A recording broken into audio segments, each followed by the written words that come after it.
welcome to another episode of Morelia Python Radio. And in this episode, we are joined by Lisa Farinha. And we're going to be talking about her recent success with breeding southern white-lipped pythons. They're an amazingly beautiful species of python with an iridescence that is hard to beat. And any time someone posts one to social media and is able to capture that amazing rainbow, they immediately will make even the most adamant snake hater take a second look. White-lipped pythons are one of those rare species in the hobby with very few people producing them in captivity. And while they are not for everybody, they can be a bit tricky to keep and to breed. But we'll break down Lisa's approach to raising them up into adulthood and getting them to propagate in captivity. We're going to talk to Lisa about why she loves these rainbow serpents. Let's get into the show. Hello, welcome to episode number 483 tonight. Jesus. Oh, and we are talking about something that is near and dear to your heart, my friend. I don't know what you're talking about, but I'm excited. Your white whale. We're going to be talking to Lisa Farinha about white-lipped pythons. Yes. She just had success last season breeding them, and we're going to get into them. White-lipped pythons are one of those species that are in the what I would call, would you say they're somewhat difficult? What do you say, Owen? I mean, for you, I guess they're difficult. I would say if it's your first snake, your relationship is complicated. The relationship is complicated between me and white lips. I would say that if a white lip is your first snake, you've made some horrible choices. Like they're one of those snakes where it's like I love them. They're one of my favorite snakes, but they are not for the layman. They are not for the beginner. They are a second step snake. You need to get something else to get your feet wet. Then you can jump up at the white lips. Okay. Like being a short person, I prefer to stay on ground level. Yeah, That's exactly. why I can't work with the level of white lips. They're second tier.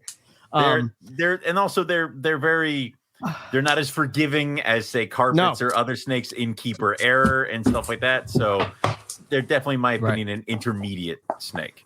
Not a horribly advanced snake, but also not brand new. Yeah.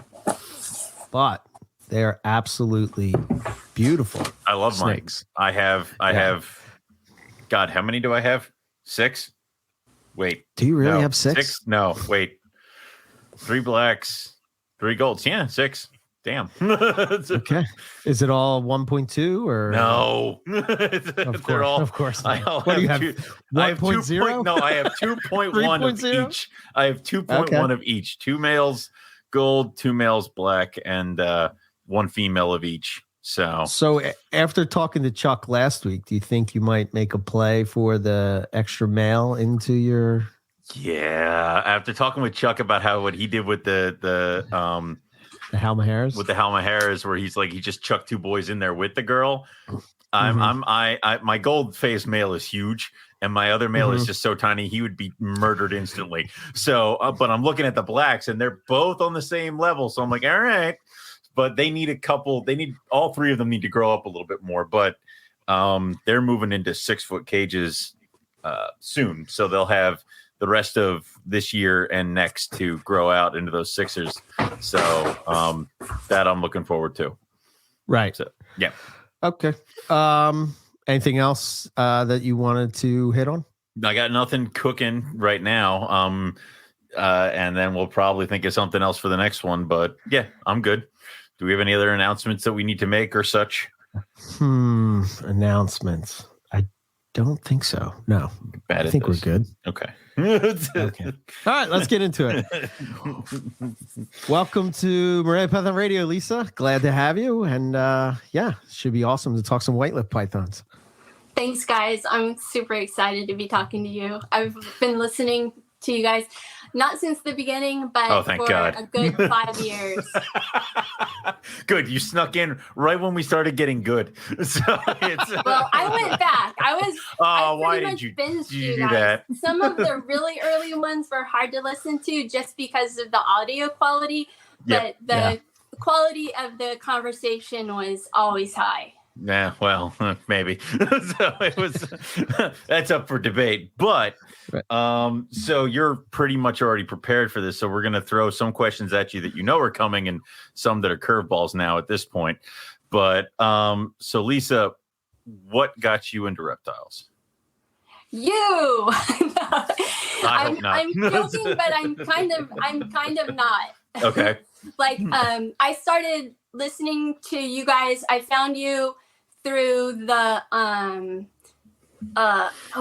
the Morelia Verdis podcast. Okay. Yeah. With with Bill and Buddy. Bill and Buddy. And, okay. Okay. I've only been keeping snakes since 2016. Mm-hmm. And I got a ball python, and I was like, what I really wanted was a green tree python, but everybody told me, my friends who kept reptiles, they just kept things like bearded dragons, like your basic pet type reptiles. And then her son got a reticulated python. And I held it, and it was like something happened to me when I held it. It just like, it felt electric almost, and I couldn't stop thinking about snakes. And I didn't want a reticulated python because I knew how big they got, but I couldn't stop thinking about that snake. And so I was reading about snakes, and I had been to we have a local show out here in Sacramento, and I had been to that show a few times, and I remember we passed by Dan Malari's table, and my friends were just like, let's go look at the bearded dragons. Let's go to look at, like they wanted to look at that stuff. And we were walking by his table, and I saw these like little red snakes, and I didn't know what they were. I was like, what are those? And my friends were like, oh, those die. Don't even think about it. They'll just die. And so I was like, oh, okay. So we didn't even stop and look at his table. And but after getting the ball python, I still really wanted to get a green tree python. So I was trying to do research, and I found the podcast. And then I found you guys through them, and I started learning about a bunch of different snakes. Cool. And then I heard Owen talking about his really cool white lips and how they're like crazy. And then I saw a picture of one, and I was like, whoa, those things are like, wow, I've never seen something like that before. And I had never seen one in person. And then it was after I went down to the Carpet Fest at Travis's house. Right. It was 2017. And by that point I had already had green tree pythons. I got one from Harlan Wall.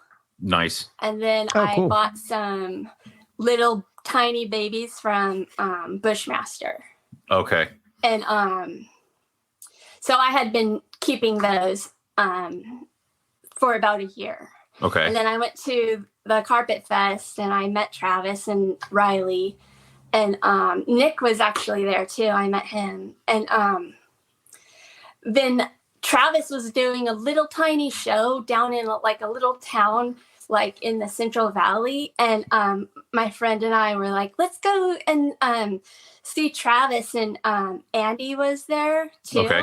Yeah. Andy area. Okay.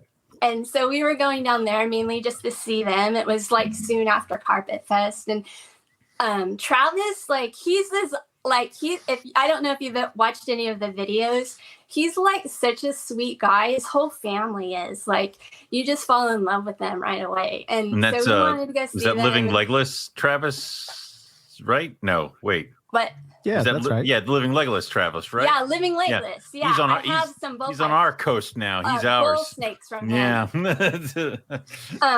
And so we went down there, and I told my friend, I was like, I'm not getting anything at this show. I don't need any more snakes. And I said, but if there's like a southern white lip, I'm going to get that. And I said that thinking there is no way on earth there's going to be a white lip at this Don't little ever tiny, throw that out into the ether. It was in a little strip mall, and half of the stores in the strip mall were vacant. And there was like probably, I'm being generous if I say there was 30 booths. It was probably more like 20. Like it was just a little tiny, local herp show. And my friend's son came up to me when I was talking to Travis and was like, I found you, your white lip. And I'm all, shut up. Like he was just joking. But there was a little male on this table, and it was this guy. He built a reptile store in Modesto, and he dumped like tons of money. Like it was a reptile store and a zoo. Okay. Like this was back in 2017, and I remember I had been wanting to go to that place anyways, but he had a booth there, and they were selling stuff, and there was a little white lip, and I bought him, and he was $200. What the hell? Really? Wow. And I was like, oh yes, I bought it right away. You can't pass that up, even if it was like a lot more than, if it was $500, I would have been like, here's all my money. Yeah, especially now that they're like the guy was like, yeah, I have a female back at the store. And so I was like, I had never bred any snakes at that point, so just keeping snakes, I was just learning to keep snakes at that point. So I was like kind of like, oh, at first I was kind of like, I want to get that female, but maybe just figure out if I can even keep these snakes first, because I had heard that they'll just die if they don't have water, and they don't shed very well. And but after having that little male for a couple, like just within that week, I called the guy and I was like, hey, I want to come get that female. And the guy was like, okay, but it's going to be $400. What?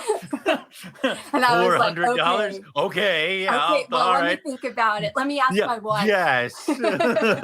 Jesus Christ. Can I go back in time when white lips were $400? I mean, I God. think I lucked out, honestly. Like, I don't know that store didn't last very long. And no shit, because he was selling $2,000 animals for $400.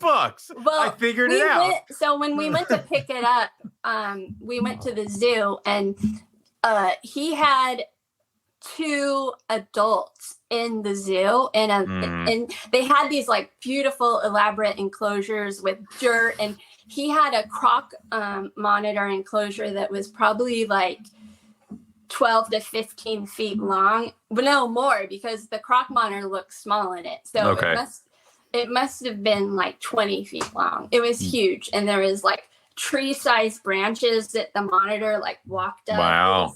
It was awesome. That's awesome. There was like a white throat monitor just walking around that you could hold. It's just like some pet stores down here have a cat. This one has just a monitor lizard that wanders around. Yeah, but anyways, those white lips, he had southerns. So the southern one, the male was like down below, but the female was giant. Well, both of them were giant. They were like, I don't know if you've ever seen a big, giant, obese white lip. Yes, I have. They were like that. And they don't several look as times good when they get like that. Yeah, I feel like white lips are one of those animals that if you pack on the weight, it shows bad. And also they look kind of like how I look around the gut. Like, right, yeah. Like all of a sudden they go from having that sleek head. Something happens to their face too. Yeah. They get chunky behind the eyes, and then they just get fat, and it's just a gross tube. It's like this is an animal. That's how I got into white lips. Awesome. So I mean, they're supposed to be. What I've found is that they're supposed to be big head, slim body. It can be a large animal, but we're talking slim body because it's got to be up and into the trees and all in between other stuff too. So. That's what I found. And they're like athletic snakes. Like yes, very. They go fast. They're not like a python. They're almost like a colubrid. See, and how fast they are. Now we know why. So it's just basically the closest I can get to a colubrid and a python. So there you go. So Lisa, what made you want to go down the white lip kind of road? I think it was you, just the way you shit. like talked about them, and you made them seem so interesting, and just how beautiful they were. Like, and it seemed like challenging, like everybody says they're hard to keep, but people said that about green tree pythons, and I didn't find that to be true.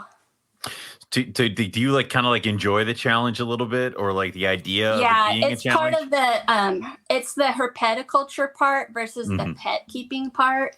It's actually like you have to learn the animal, and you have to pay attention, like, oh, it doesn't like this, so, or this, oh, it got a bad shed that time, so I need to figure something out. Like, I really enjoy that part of it.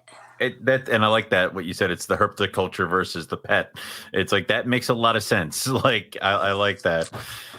So, what size group are you working with? I know Pearl, and you obviously have a boy. I just got the two. Okay. I just got the two.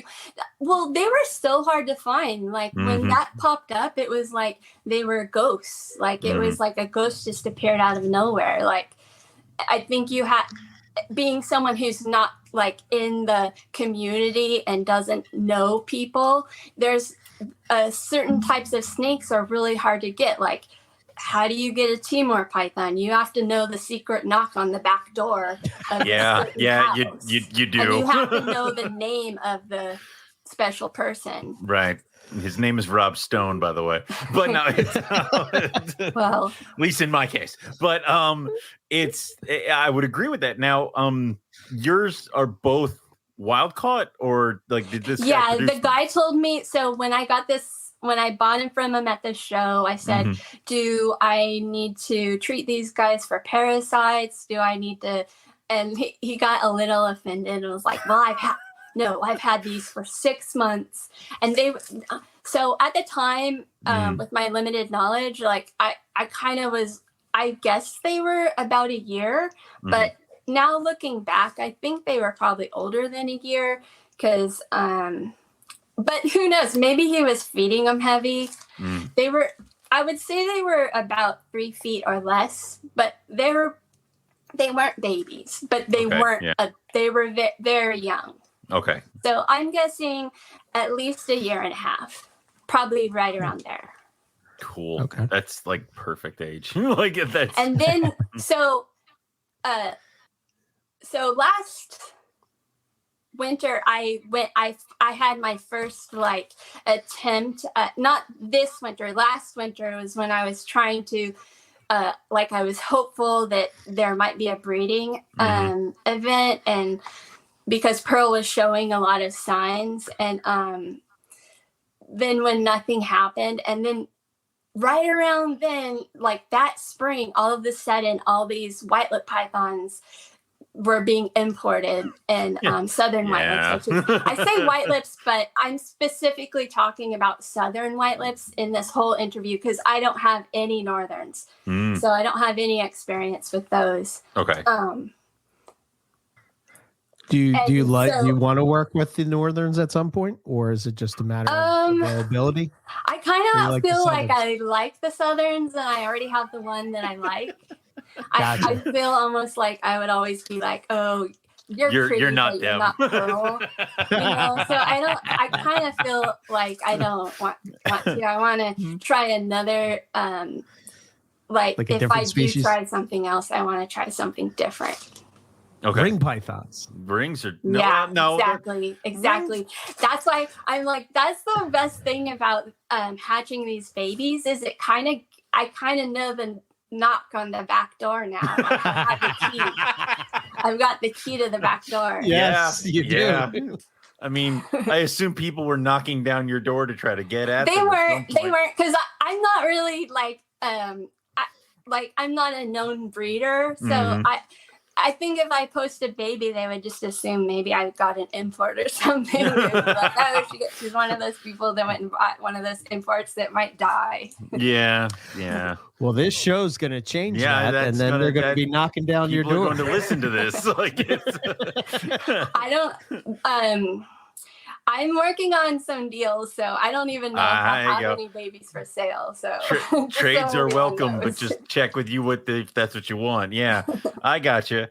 And that thing, you're kind of right. There's nothing better than just not having to spend a dime on a snake and just trade. I feel really precious about those babies too. I feel like I covet them, and if they go to someone, I want them to go to someone who will appreciate them and be able to take care of them in a way that I feel like someone. Like, I feel like a hypocrite to say that, because who is I to buy a white-lipped python, like a wild-caught one? But these are my babies, so I'm going to say it anyways. I don't care. But that's important because they're captive born and breds. They're the best shot to establish more white-lipped clutches. These are F1s, and if we can get them hooked up with some F1s or F2s, that would be really great. It should be. You should be picky. They should go to people who actually have a chance of reproducing them, not just some guy or girl that's going to be like, and it's pretty, and I take pictures of it for my Instagram, and it's over there. It's like, no, like, come on. Yeah, or I've noticed a lot of people lately in the Facebook white lip groups posting babies that they had for about 6 months or a year, and now they're like, I have these available. Right. And yeah. It's like, oh, they didn't. I don't want that to happen to these babies. I don't want them to be like, I tried it. They weren't for me, which I understand. Yeah. If a snake's not for you, you try it and you move them on. But I feel like they really are precious, so I don't want that to happen to these babies. Yeah. Right. No. So can you talk a little bit about how you established your pair when you got them? You said they were about 3 feet. How did you go about keeping them? I have a good story. Okay. So when I first got them, I keep my green tree pythons in my bathroom. So they get humidity and the heat. Like, it works really well. Okay. Like, every time you take a shower, humidity spikes. That makes a lot of sense. I didn't think about that. But yeah, all right. So I put them in there, thinking, oh, these need humidity, and I just set them up in tubs. The bathroom's set up for ambient heat. It stays in the mid 80s during the day and drops down to the low 80s to high 70s at night. So I always have a warm bathroom to go into. It's nice. So I put them in tubs with the coconut husks substrate, and I put lots of sphagnum on one end where their hide was, and I never had any. But they were already. I feel like I cheated because they were babies, but they were already established. They ate like eating. Like white lips. They weren't afraid to eat in front of me. Or I should say, they weren't afraid to attack the rat and pull it into their hide and then eat it alone in privacy. But the good story is that so my dumb ass that. I didn't know what I was doing. I put Pearl in a tub that didn't have the good sturdy locks, and I just put clamps on the side, thinking that would be good enough. And I had her less than a week, and she escaped from her tub. And I couldn't find her. Like, I looked. Oh God! So I live in a really tiny house, and my bathroom is also my laundry room. So I was like, oh, she's in the washing machine. And I pulled my washing machine out, flipped it over, looked all over for her. She wasn't in there. I couldn't find her. I was worried that she had gone down the water drain to a thing. Yeah. And after a week, I gave up. I was like, she's gone. And then, like, about a week or week and a half later, I was in the bathroom in the morning, and I saw movement in the corner of my eye, and she was coming out from under the washing machine. And she saw me, and I saw her, and we both like stopped for a millisecond, and she went to go back under the washing machine, and I grabbed her, and I was like, she's going to bite me, but I'm going to grab her. Yeah, and I got her. I was so happy. I felt like I won the lottery. I was like, I had to heave that washer out of the room. The thing is like, everyone talks about, oh, if these snakes don't have water for a week, they're gonna die. But maybe she was drinking out of the toilet or something along those. I mean, there was water. Scales somewhere. were a little dry, but she wasn't like dead. So that's the good part. Yeah, That's good. that dude. It's like when my rough scale got out, and I only found him because I heard him climbing on the drop ceiling. I heard him slithering across the ceiling panels on the other side. So like, I'm pretty sure I like Mario super jumped, like punched that. Yeah, totally. Punch that ceiling. It's like, I'm Get going to over lose here. my Like, snake this week yeah. so I can feel that happy again. Yeah, like, no, get over here. We're not doing this. I will not be that person that It's lost like this animal. It's like you get a heart attack and then you feel so depressed and you're like, I'm the worst snake keeper on earth. I'm such a loser. Right. And then when you find them, you're just like so happy. It's okay. No one needs to know. And then you put it back in the bin. Yeah, I'm always like, And then- It's our secret. one of the babies got out and I Oh was my like, God. the same thing. I didn't close the tub all the way and it got out and I was like, I hatched these precious babies out and I'm letting them out of their tub. Oh, God. Did you find it? Yeah, it was on the other side of the room, up like wedged under between where the door of the cage and the wall. I don't know how I found it. I just like saw it out of the corner of my eye. But it was the same thing. I was like on the verge of tears and I tore my whole, and I was like, I have to tear my whole house apart now.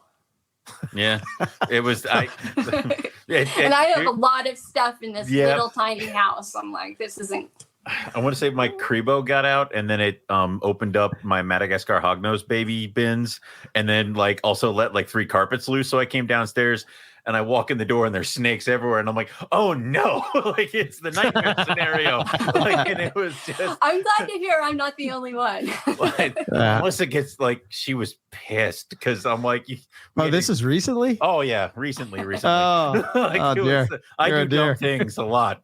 So okay, fair enough. We had it because it took us. I think I found almost everybody that first initial night, and then I would just go to the squirrel's cage. I bet. Oh yeah, it's always going to be there. Always him. Always him. But no, it was. I think it took 2 to 3 days to find the baby mad hogs, and it was just by me going down there and cleaning, and I pull a bin. And then one just drops into my hands. I'm like, like, aha. So, yeah, no. So it happens. One of the things that nobody ever admits to. But as far as else is establishing, they were in the bins in the beginning. When did you kind of graduate them up into bigger things? As soon as Pearl escaped, I went online and ordered cages. I was like, I'm getting them out of this room and I'm putting them in proper cages. And I don't really like, I have some ball pythons in a little rack that I have.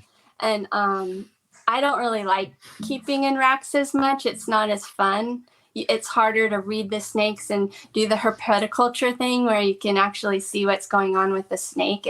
When you have cages, you can just like see what side of the cage they're on most of the time, if they're going to the warm side or the cool side. It's just easier. But so I got a 3-foot animal plastics cage, and I don't know, I can't remember, but I had originally put, I think I put Pearl in, I can't remember. I think I put Pearl in the 3-foot cage, and then I put the male, his name is Jet, by the way. Okay. I put Jet in the 4-foot boa file that I had. Okay. And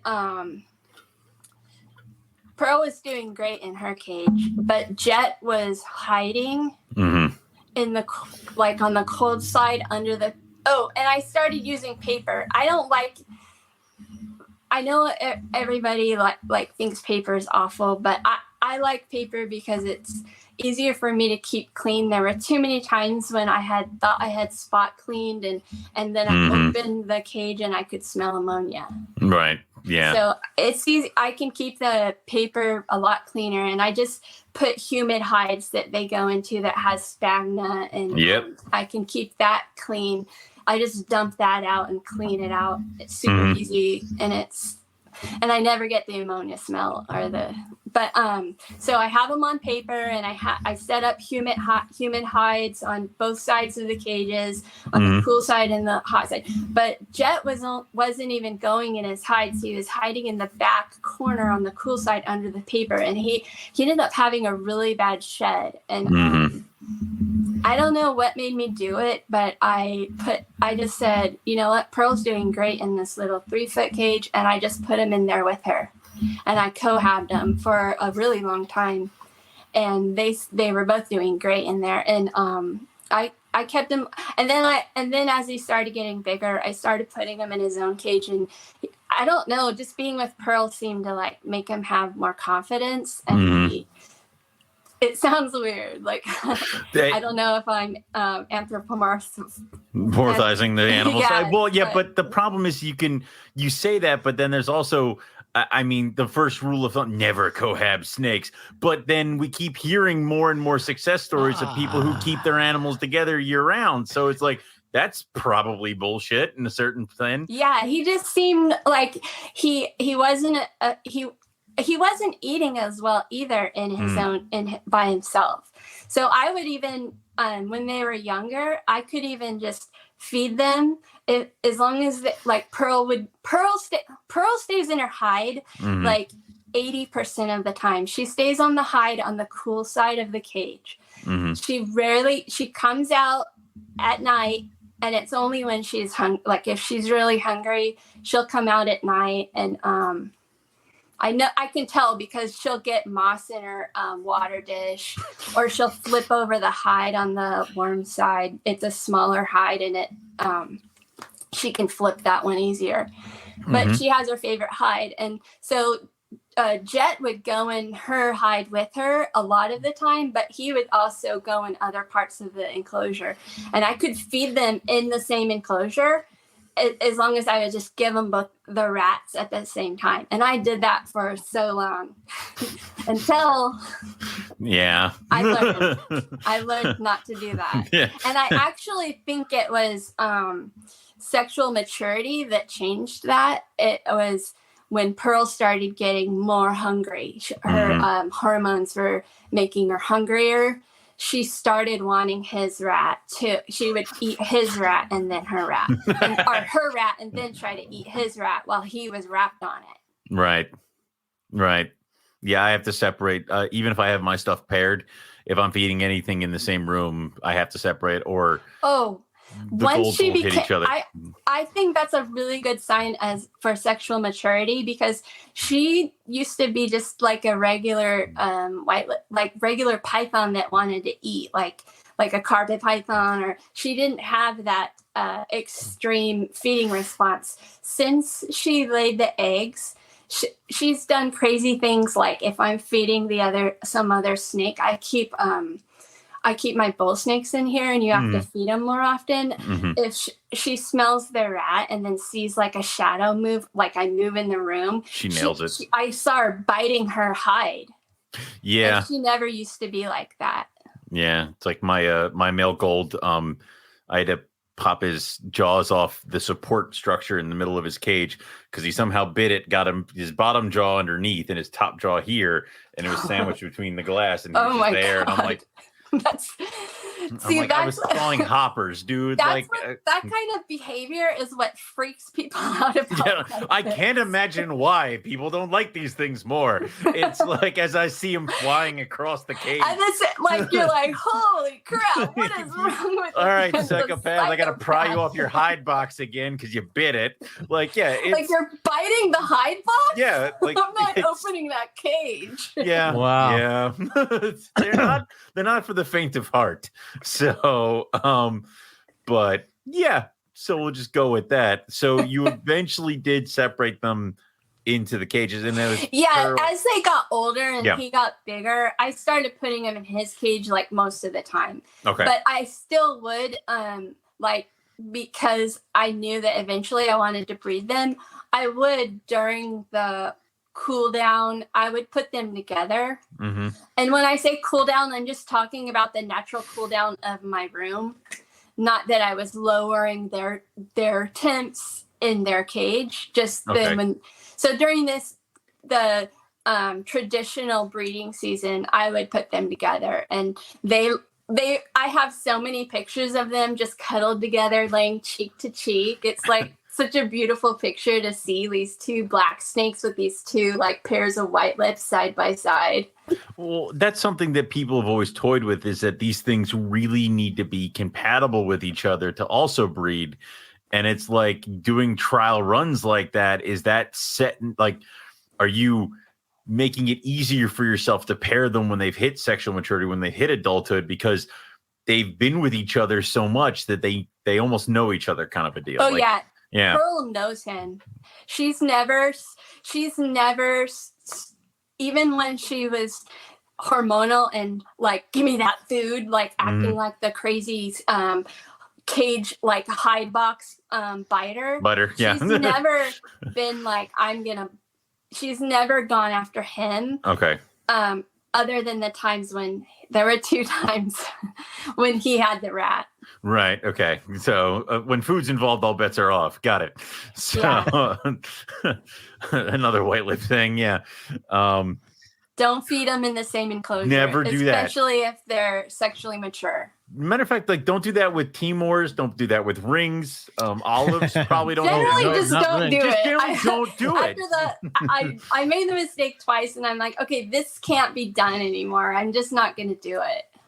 That is a lesson that people will tell you, but nobody ever learns it until they have the point where they're like, no, like, and they're pulling the pythons off each other. The funny thing is the last time it happened, I just grabbed them both out of the cage and ran to my bathroom and put them in the shower and turned it on. You did the Kelly King thing. Pearl let go of him immediately. And I grabbed her and left him in the shower with the water running and ran back to put her in her enclosure, and then ran back to go get him. And he's sitting in the shower with the water pouring on him, and he's just eating the rat. And the rat's just like down, just the tail. And I'm like, oh, he's eating fine. Like, he doesn't care. Fair enough. Training. The hell happened? Like, it's...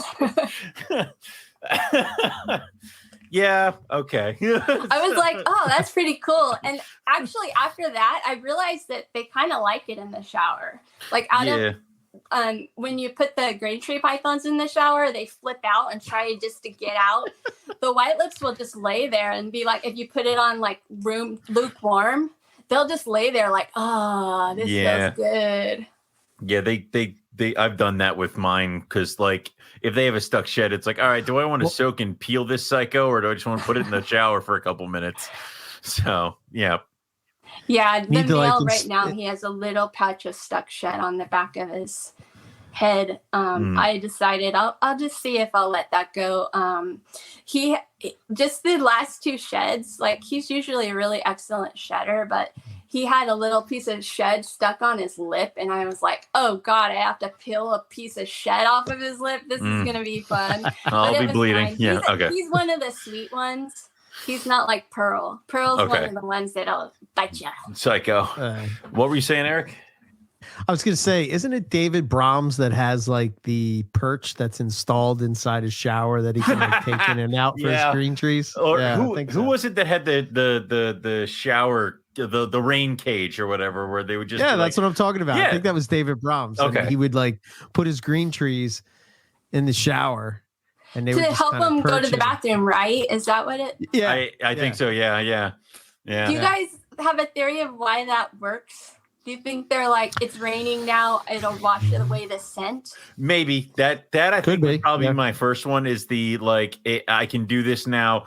Almost like the same reason why a lot of mammals have babies during storms, because it's like nobody can hear it, smell it, or see it, and it's the best way to protect the kid.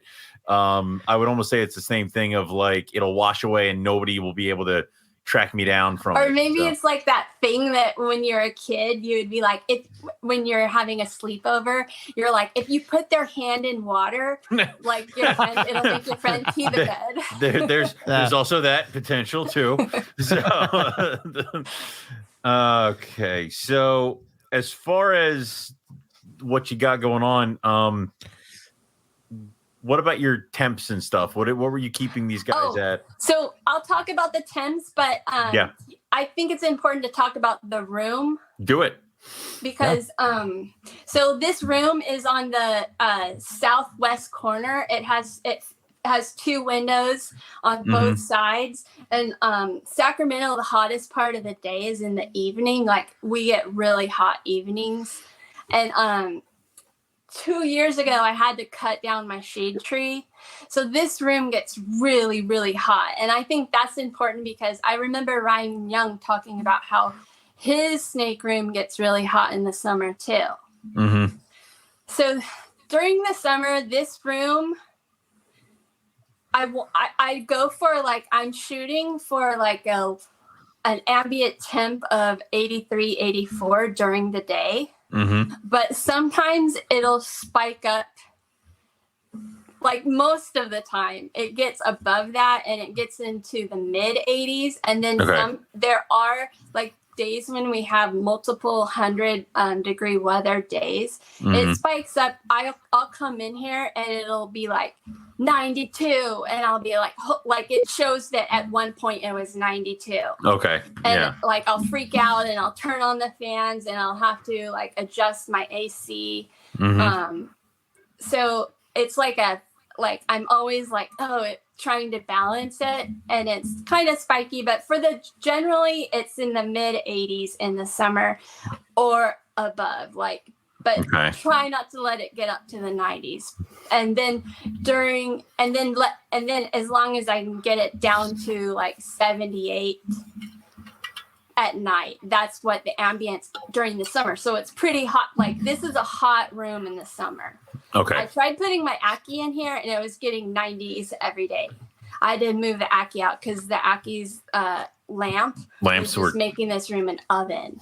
Yeah, they were throwing it off too much. Oh God, I can't do this. So I moved the Aki out. And then during the winter time, I'm like trying to keep the temps up. So I feel like during the winter, like during the summer, I was like, I keep my snake. I'm turning on the heat. Like everyone's lowering heat and I'm like turning on the heat. Cranking it up, right.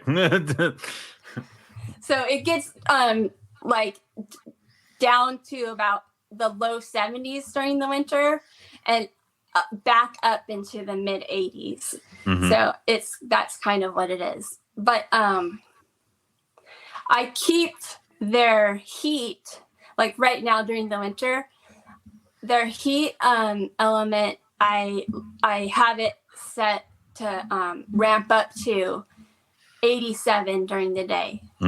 So it gets up to 87 and then at night back down to 78. So they get a big shift every day. And I'll come home and temp gun Pearl, and she's on the cool side of the cage, and she'll be like 83, 82 with the temp gun. Okay. And then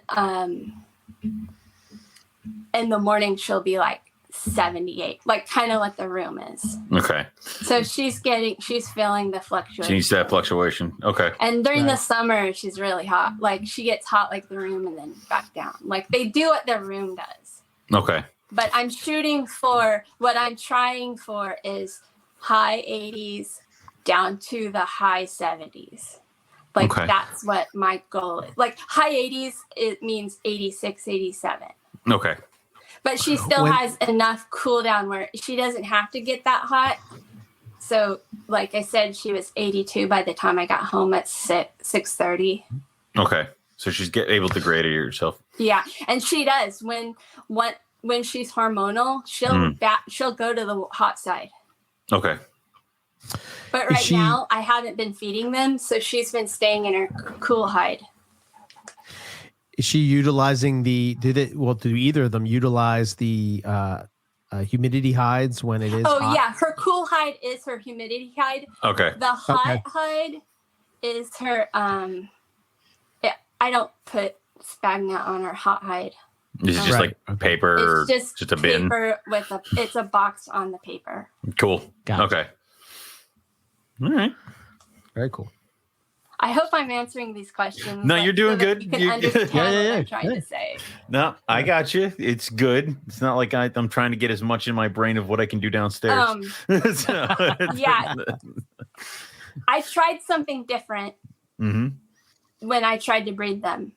Okay. But I decided that so that's what I've been doing the whole 4 years that I've had them. Those are the temps that I've had in the room. That's what my room does, and that's what all my snakes feel.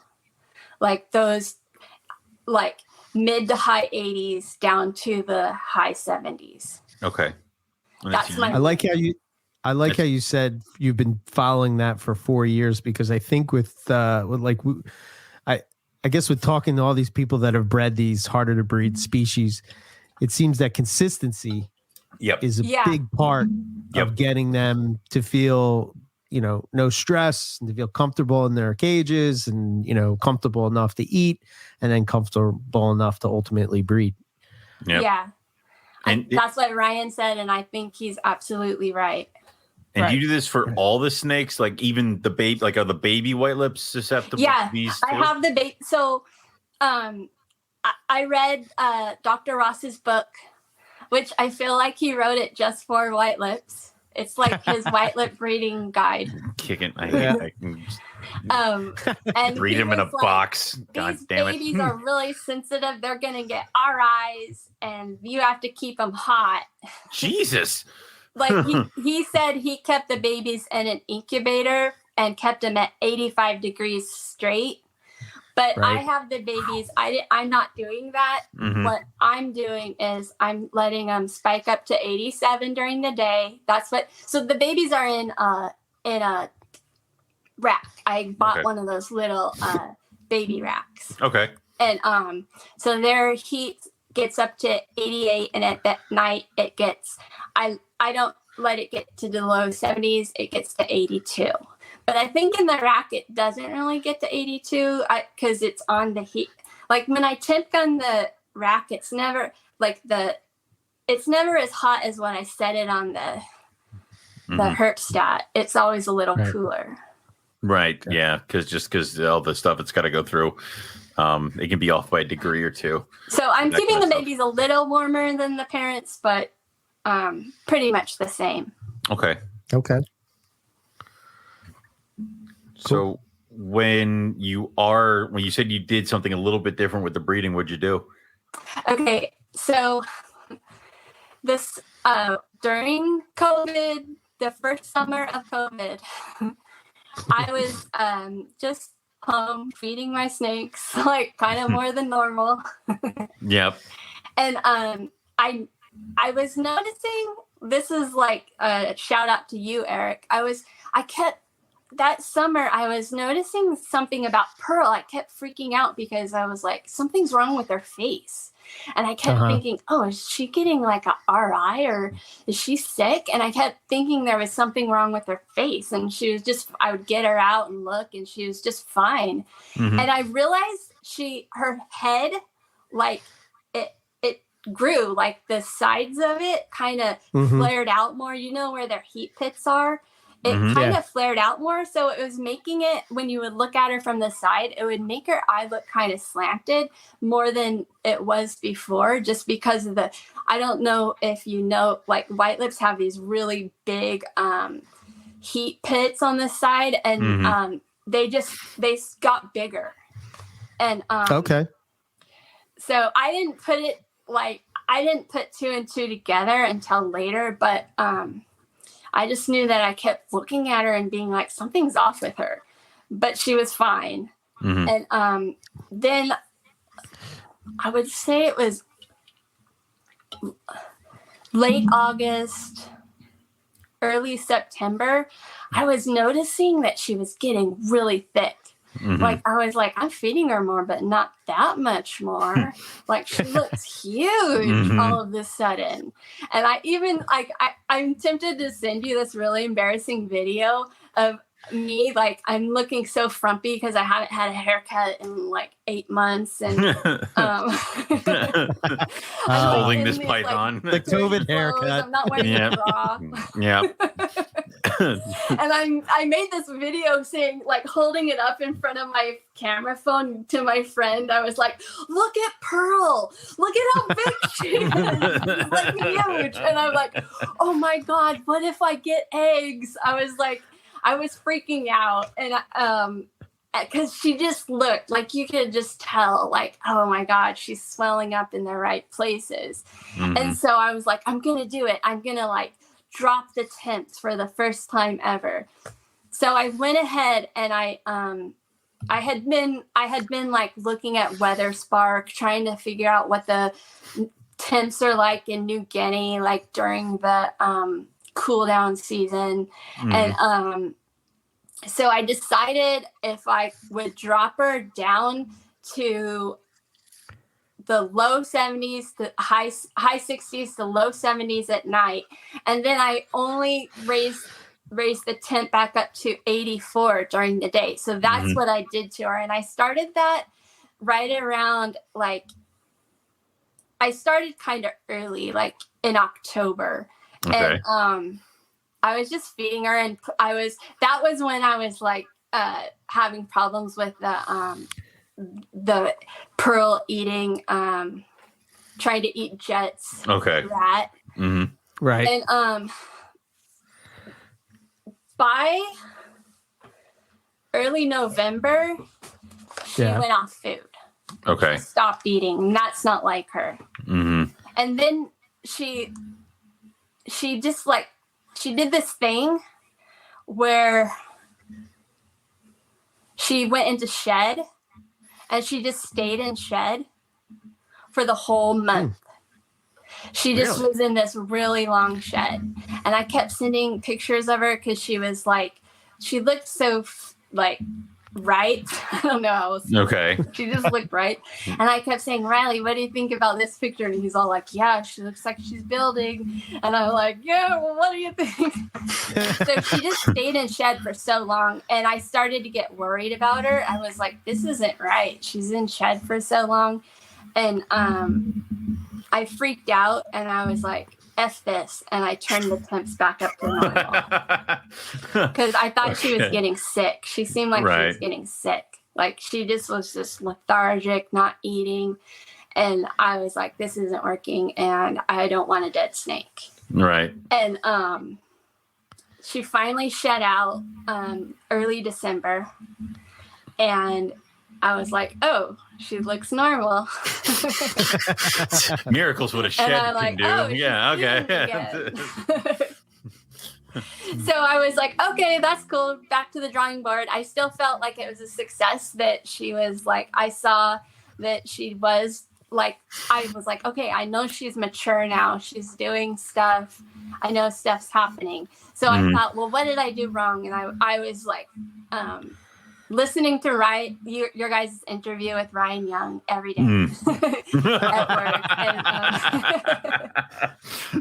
Right. and I was like, and I was like ferociously reading like all different types of species. I was trying to like focus on species that are equatorial. So I was reading the complete boa constrictor and trying to see like how does what's his name? I'm drawing a blank. Ben Russo? Ben Russo? Yeah, Ben Russo. Yep. Like, what does he do? And he's like really into food cycling. And Ryan Young said that, oh yeah, he does food cycling too. And so I was really like looking into food cycling, and I'm like, I need to food cycle better. So like I had been feeding Pearl because she went off food for probably like a month and a half. And so I fed her a little, but then I decided, okay, I'm going to start doing a feeding cycle with her. I'm going to keep the room the way it is. I'm not going to drop that much. Like if I do drop I was still planning on dropping the temperatures the next season, but I decided I'm just going to drop the temperatures not as low and then do heavy food cycling. And I decided what I was going to do is just feed in the fall and the spring. In the winter and the summer, they're not going to get food. Okay. And so when the spring came around, I just started feeding her like almost every day. I was like, Small meals? I was like, here's, and I was also, I'm obsessed with Mark O'Shea and his website. He's like such a generous person. I'm in love with him. I'm like, this guy is so amazing. He puts all of his stuff out there for free. Yeah. Like, he put his book, you can get a PDF of his book, The Snakes of Papua New Guinea, for free online, because it's like $500 if you try to buy the book. What? Yeah. All right. Well, hell, I'm gonna go here get it is that. for free, guys. That's awesome. And so I'm trying to look at these pictures that he has of these wild white lips, and I'm like, okay, I want to see how thick these white lips look, and maybe that's how thick I want Pearl to get. Like, this sounds really rudimentary, but that's exactly what I was thinking. I was like, I'm going to see what these snakes look like, and that's what I want Pearl to look like. So I was just feeding her like a mouse. Like, I'll give her a mouse today, and then maybe the next day, no mice, and then the next day I'll give her like a mouse and a small rat. I was just like throwing food at her, like all the food. She would eat it all too. She was eating it. Yeah.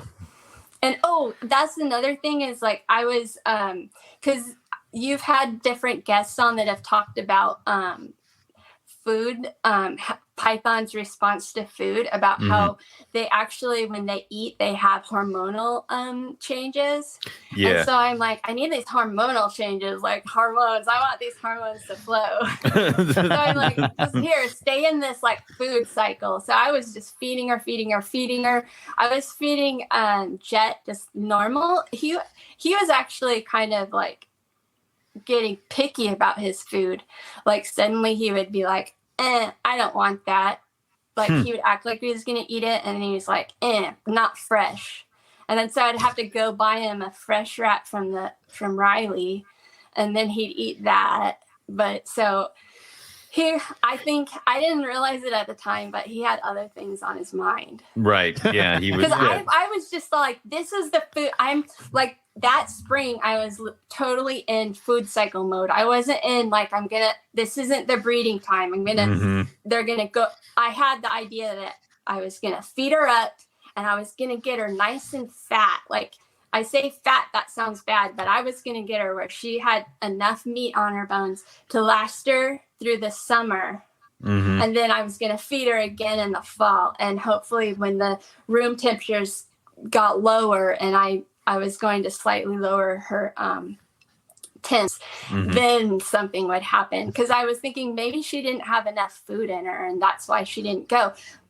Now I actually think she didn't like those temps. They freaked her out because she had never experienced those in her life. All of a sudden she's cold all the time and she doesn't know what's happening, and it freaked her body out. That's kind of my theory on what happened to her. Because so I was feeding her.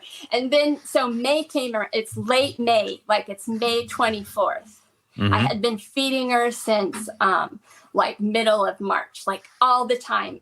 But I wasn't feeding her big meals. I was just feeding her like small, sometimes a little bigger, but mostly small meals all spring. And I looked at her and I'm like, okay, it's almost summer. It's getting hot. Like during May, we have like volatile weather where one day it'll be in the 70s and 2 days later it's 95. And that's what was happening. Cool. That's what was happening. It was like crazy. I would come home because I had the heat elements hooked up for winter temps. And then it would suddenly spike up to 90 and I would come in here and my room would just be on fire. I was like, holy crap. So I looked at Pearl and I was like, okay, she's looking good. I'm just going to feed her one more meal. And so I got her this big, like I've never fed them a large rat, either of them. Like medium would be a big meal for them. I like to feed them small rats. They're cheaper and they don't get fat and ugly. I don't like fat, ugly, keep them slim. So I was like, I'm going to feed her a big rat this time. And I also like took that rat and I put the calcium D3 powder all over it, and I put some of the what is it called? The Herptivite multivitamin with beta carotene. Mm-hmm. And I powdered it up, and she ate that big rat, and she had this huge lump in her. Like, it lasted for days. I was a little freaked out. I was like, I hope she's not getting an ulcer. Right? So Right. So probably it was the third day, and I came home from work, and I ran to the sneak room because it was like that day it had spiked up. And I run in there, and I'm like, oh crap, it's 92. It had gotten 92, and it was still like 88 at like 6 o'clock at night. And so I'm turning on the fans, and I noticed my male was in his water bowl. It was so hot, he was like soaking himself. Yeah. And so whenever I see, he'll soak himself when he goes into a shed. He'll soak himself, and like a few days before. And so I grabbed him, and I put him in her enclosure. And this was 3 days after I fed her that giant rat, and she still looked like she had she didn't look like, it wasn't like a football. It's just like, oh, you could tell she had eaten. And so it was going down finally, but I put him in there, and when he soaks, he usually pees in his water. And I noticed he had gone pee in the other part of the cage too. And so I thought, oh, I'll just clean out the whole enclosure. And so I took him and I always put him in each other's cages when I'm cleaning the other one's cage. And so I scrubbed his cage out and got it all ready. And then I went and I ate dinner afterwards. I forgot about him. I left him in the enclosure. And so I'm like getting ready for bed, and I'm like, oh, I forgot to put him back in his enclosure. And I go to grab him, and he's on top of her, spurring her. And I had never hands up, back away slowly, seen any type of breeding activity. I've seen tons of cuddling. He loves to lay on top of her in her hide. But she had been out because maybe because her meal was so big, those 3 days she had been out like above on the cool side, but on her hide above it. So out. And I just saw, and I was like, and I just tiptoed backwards. Yeah, hands up, back away slowly. I didn't closing the door. And I ran to my room and grabbed my phone and started texting my friend, being like, "You won't believe what I just saw. I just saw he was spurring her." And you know, when they waggled it, he had already lined his tail up, like their tails were next, like well, the in the fact right that she position. wasn't beelining across the cage is hey, good. Hey girl, come on. Yeah. She's like, come on, lift it up. Well, and, you're already halfway there because she's not trying to get away from him. So the fact that she was laying there, letting him spur, is. I didn't even stay to watch because I would be too nervous. I'd run away too. Like, Pearl's gonna be like, "There's a predator watching us. I'm not gonna do this right now, you dog. You just want to do it in public." I just like backed out of there, turned off the light, shut the door very softly. I ran to my room and I was texting my friend, and I'm all, dude, I want to go back in there and see, but I don't want to disturb him. And he's like, don't go back there. Yeah. Don't go. You'll be so pissed. I managed to stay out of there for like less than an hour. Okay. All right. And I went in there and they were locked up. And I was like, oh my God, they're locked up. And I snapped a picture. And then I tried to go to sleep. I couldn't sleep. But I was like, I wonder if they're still locked up. Yeah. That would be, I mean, I've done that where I went to go clean and then I dump the bread lie out and they're locked, like they're actually locked up. And I'm like, so sorry, excuse me, close. Like it's that you can. It's like when you've been wanting to see that for so long and you finally see it.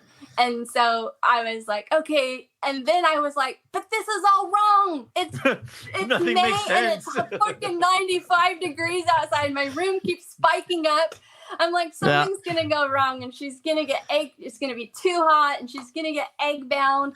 I'm like, what am I going to do? I'm going to have to, I already fed her so much. I can't just like turn off the food.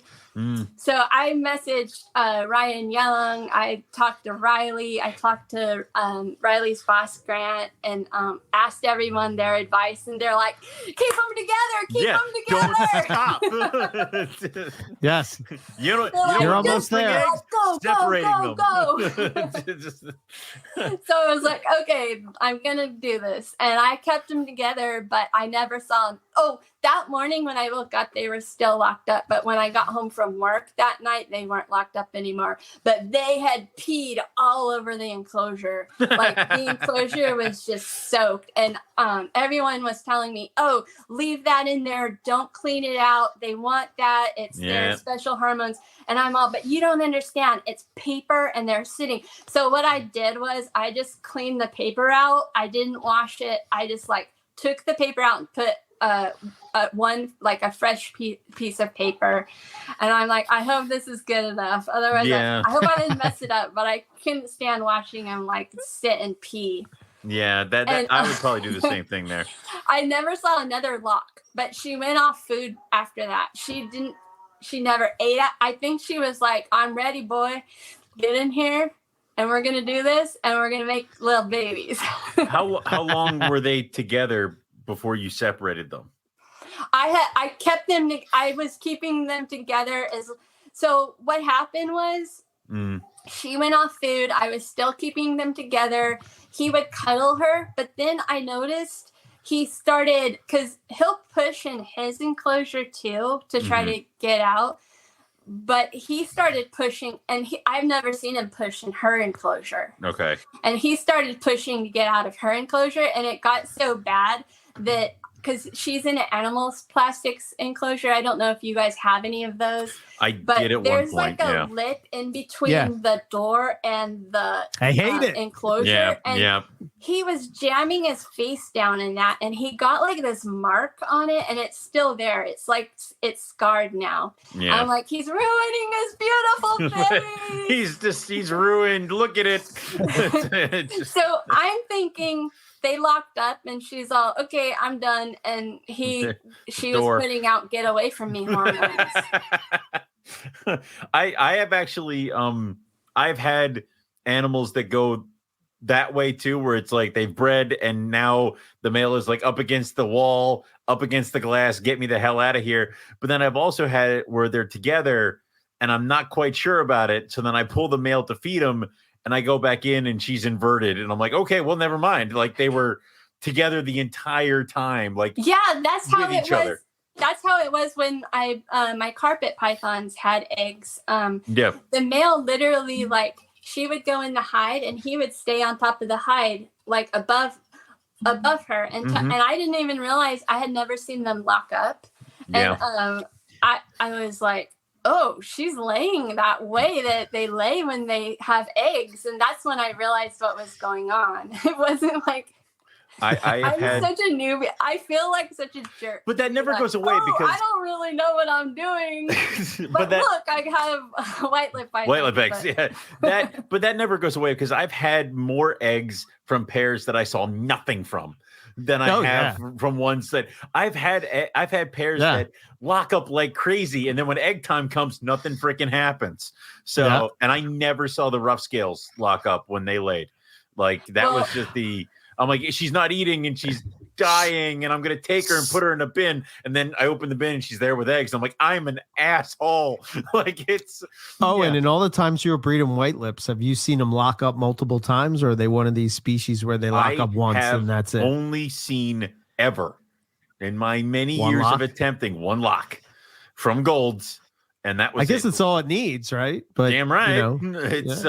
But I've only ever seen one lock, and I have only seen I've never I did see spurring once, but that was again a different gold pair. But yeah, I've never seen locks from blackface. I've never seen locks from anything. But my blackface, when I was breeding them, when I actually had adults way back when, that they were also larger animals that probably they came to me larger, and that was a mistake. And also they were not compatible because at one point I woke up to them trying to kill each other. So there was a lot of that stuff going on. So the trio that I have now, or reverse trio that I have now, I definitely feel more confident in because they're adultish animals, but they're not hugely thick. They're eating like medium rats right now, which is as far as I would want to push them. I'm going to move them into these nice 6-foot cages that I'm going to have open up pretty soon.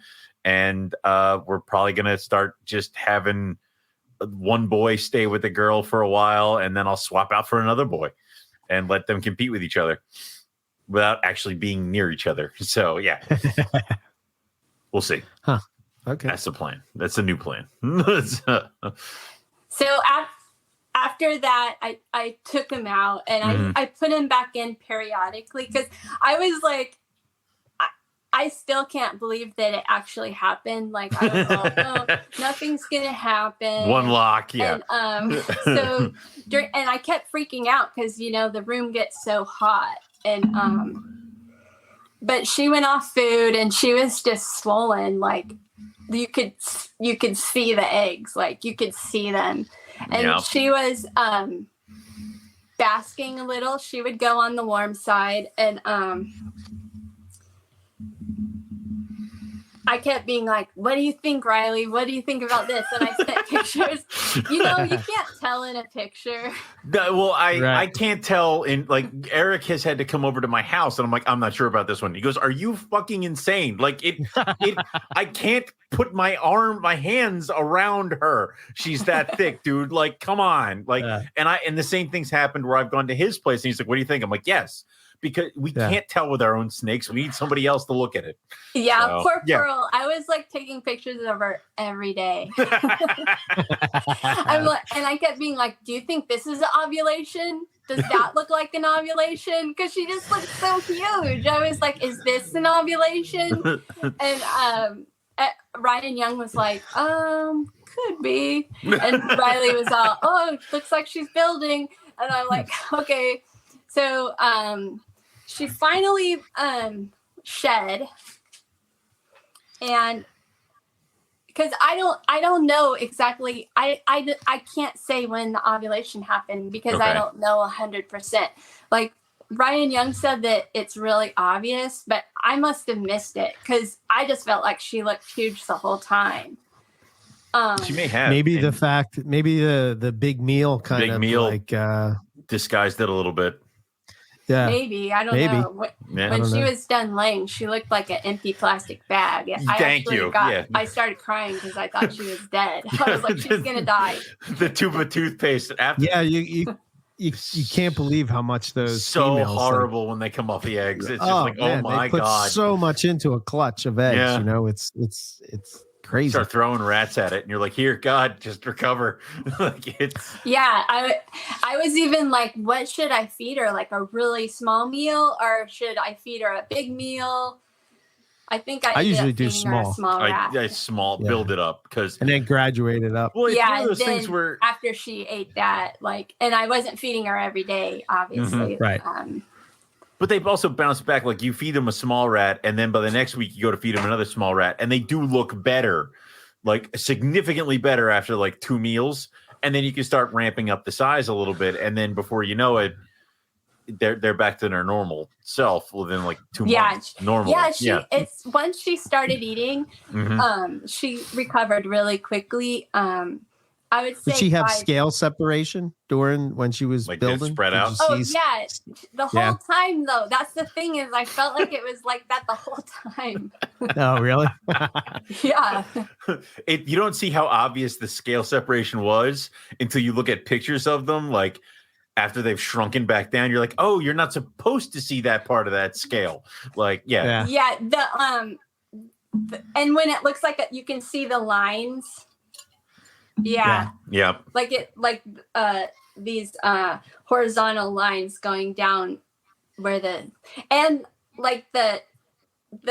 ventral scales kind of like pop out. Yes, I love that. Right. That's my obvious thing. That's I know I'm cooking with gas is when their ventral scales will look like blocks. You got to think of something to call that. I don't know, but I know. We'll call it the Burke method, the Burke scale. Yeah. Well, that's usually how I tell. Like, I look at that and I'm like, when the baby drops, when a woman's about to give birth. There are 2 guys here that do not know that answer. I'm sorry. It's just Not gonna happen. Not on Where's this the podcast. Yeah, not. Well, I don't know what it's called either. There we go. So not helpful. So there's somebody somewhere who's screaming at their podcast app right now, and we apologize. So, but so let's see. So she did shed. How long until the eggs showed up? Normal. It was like what Ryan said it is. It was like 60 to 61 days.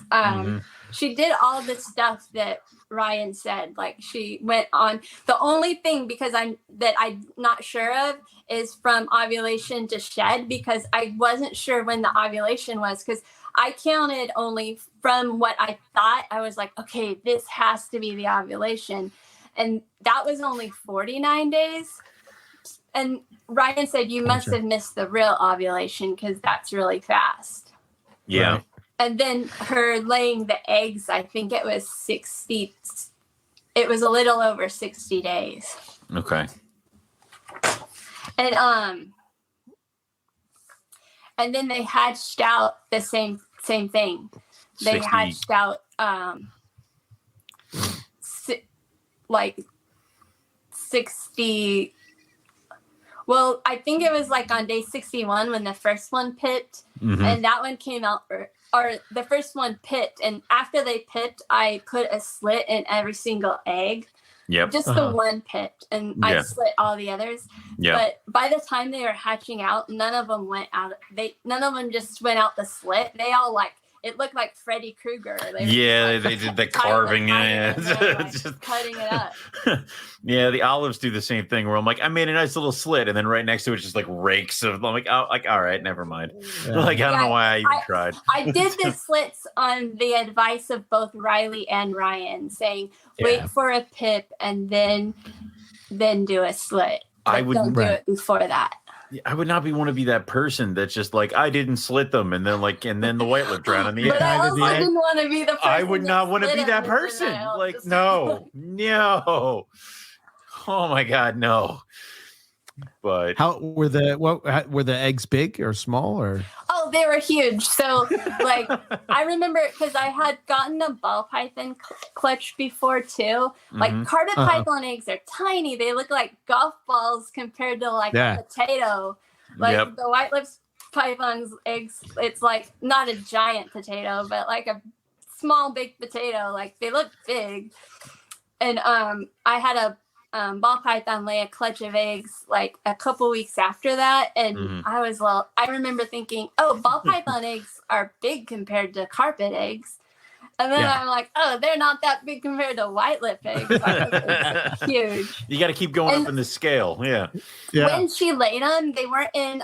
She didn't because she laid them under her little warm hide, which is one of those reptile basics hides. So I don't think she had room to do like a nice beehive. So they were laid out kind of in a long way, which is good for putting them in the egg box because I didn't have to peel any off. So I could just lay them in there perfectly. And I don't know why I didn't do it, but I had one that was like kind of separated out to the side. And I'm like, oh, maybe this is a bad egg because it was outside of the clutch. But it hatched fine. And that morning when I woke up and saw the eggs, I was like, I had to slap myself because I'm like, I'm dreaming. Am I seeing what I think I'm seeing? I see something white. What is that white stuff? Dude, that's such a cool feeling. You know, you walk into your snake room and you're like, but she was so exhausted. She didn't even put up a fight at all. I just grabbed her and put her in the bathtub and gave her a wash. And it was before work, so I kind of washed out her enclosure. But I realized later that it wasn't enough because she was flipping out. She wanted her eggs back. She flipped her water bowl, flipped up both of her hides. She took the paper and rolled it into a ball.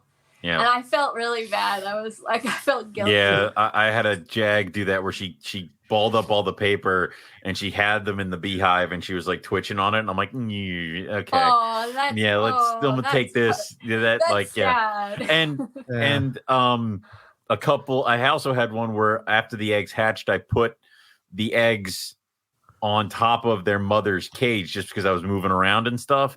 And she started balling up the paper, and I'm like, okay, all right. Even after like a month or two, like, what's wrong with you? But all right. But so it's I'd be interested to see if she actually would have like actually coiled them up too, because that would have been cool. I've never done maternal incubation, but someday you don't have to do it with white lips. That is not something you need to do with a white lip. Like that is didn't after when I saw her and she was so weak, I was like, oh, like even if she had made a perfect coil, I would have been like, oh hell no, she's about to die. I'm not being hyperbolic. I literally started crying because she was so weak and she just looked like a wet like you picked a wet plastic bag out of a puddle. It just like sucked in on herself. Yeah. And I put her in the shower and she drank some water and then she was like, where's my eggs? I put them right the hell here. Where'd they go? Yeah. Well, don't worry about those. You just need to eat. Yeah, here's a rat. Yeah.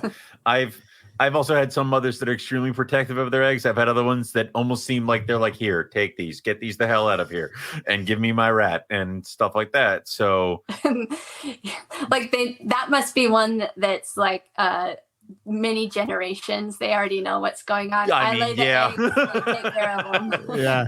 They know the drill. You take these, I get food. Bring me a rat. Yeah, get out of here.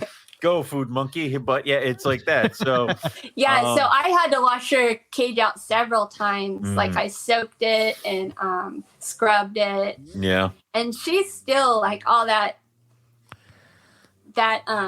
summer, she just kind of seemed like she wanted her eggs. Not like for about a month till she finally just went back to her old self. But ever since she laid her eggs, like she's kind of one of those jumpy white lips, and she's bitten me a couple times, but she's never bitten me like really bad where she tried to like cut me. Just more like when they give you a little pop, like back off. Mm-hmm. You know, she didn't grab me and pull or do anything like that. But then after she laid the eggs, she's kind of crazier now. Oh, yeah? Yeah. Oh, really? I'm all that work that I put in to tame you is gone. Switch flipped, and now it's forever that way. Okay, cool. All right. So, what was the temperature that you incubated the eggs at? Yeah. Oh yeah, I'll tell you about how I incubated them. Yeah, let me know. Kind of a funny story. Okay. I'm just totally a hobbyist, so I've never been like, I'm going to go out and buy an incubator. So I just incubate all my eggs in a little cheap igloo cooler that I got at Walmart with a fish tank heater. Okay. And Riley told me to keep the eggs at 86.5, I want to say, or maybe he said 87, but Ryan Young said 89. Mm-hmm. And so 89, really? Wow. Yeah. Wow. So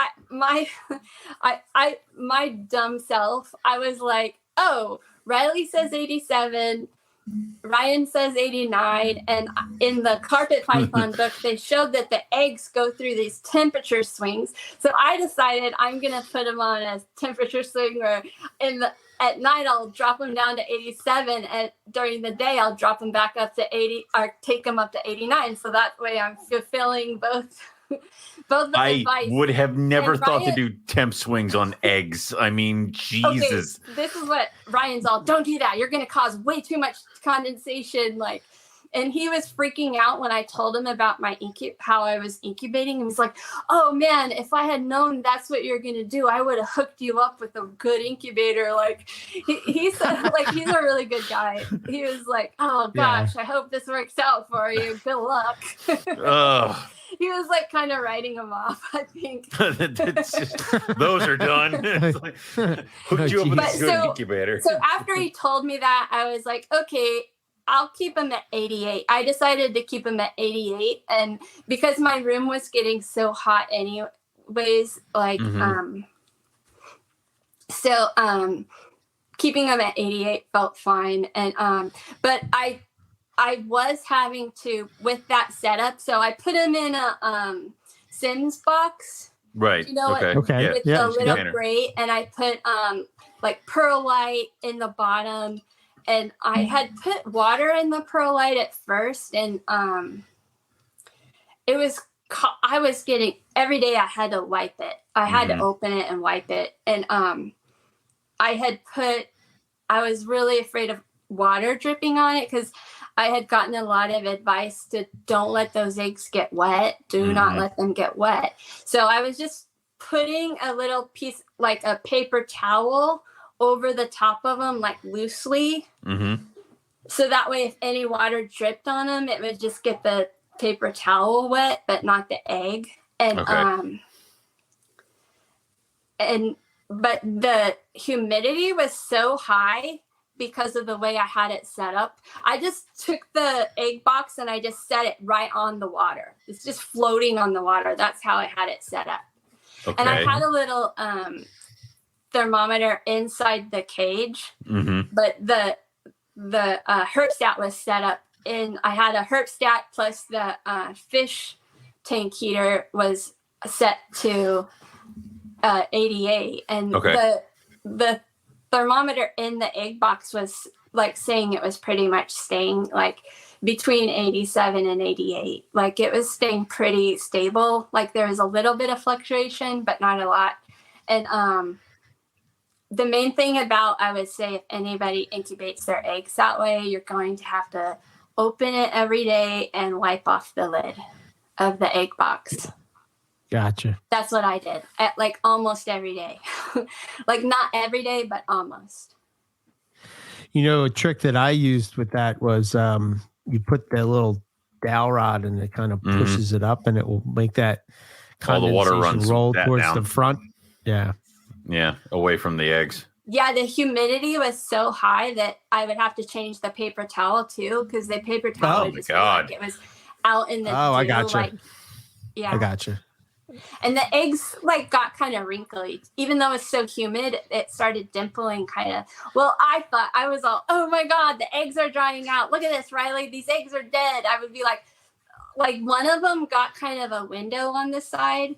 And I thought, that's a mold spot. That one's dead. I kept saying, like, I was just sure that something bad. I was like, these babies are going to come out super kinked because they, the mother, like, was gestating them all through the summer heat. Like, everything's going to get, and that's, no one ever prepares you for that. They're going to, like, sink in on themselves. So I remember my first carpet clutch when they started going in, and I'm like, oh God, the babies are dead inside and the eggs are just collapsing in. And then later it was like, yeah, oh, no, Riley fine. was my cheerleader. He was like talking me off the ledge every time. He's all, those eggs look perfect.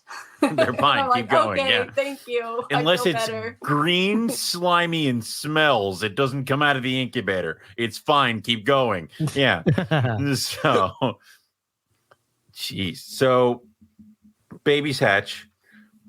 How did you, I mean, what was that like? And then also, how did you set them up? I did a whole thing. Like I went to the park and I gathered up the gardeners were trimming the magnolia trees, and I gathered, like, this was like a month before. I had gathered up all these magnolia leaves, and I washed them off in the sink with like soap and water, and then I set them out in the hot, like in this really hot section of my patio that gets a lot of sunlight, and I dried them.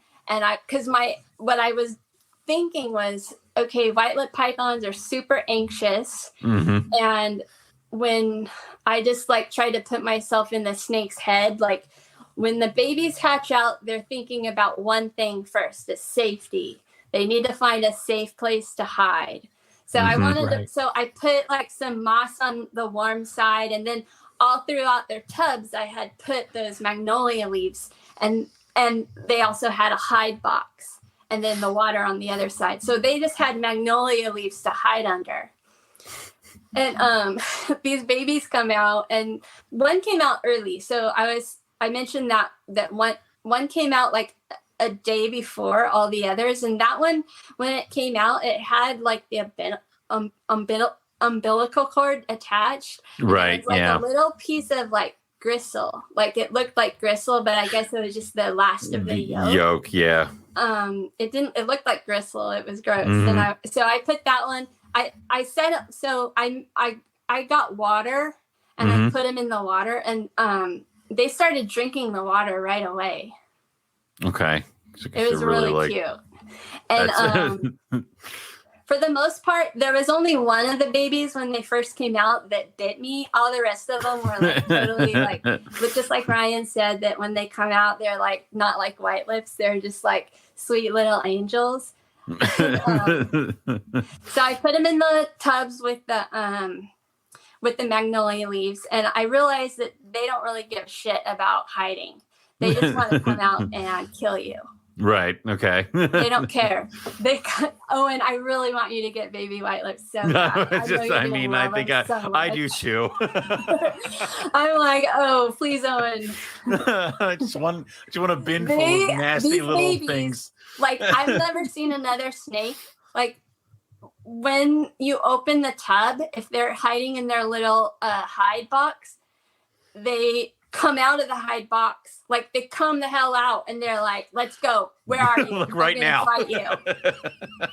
Like that's awesome. I was all worried about them being shy, and I Riley sent us pictures from when he came over to help sex them or whatever, of the one that is just like flying from one of his hands to the other hand, just lighting him up. And I'm like, yes, I named that one. I was like, at first we were like, oh, this is Owen's snake. Owen's gonna love this one. But don't worry, Owen, they're all pretty much like that. Good. I don't know. Riley has like a he's a snake whisperer, because those babies weren't really biting him, and they bite the hell out of me. Like, I'm like, I don't know why they're not biting him.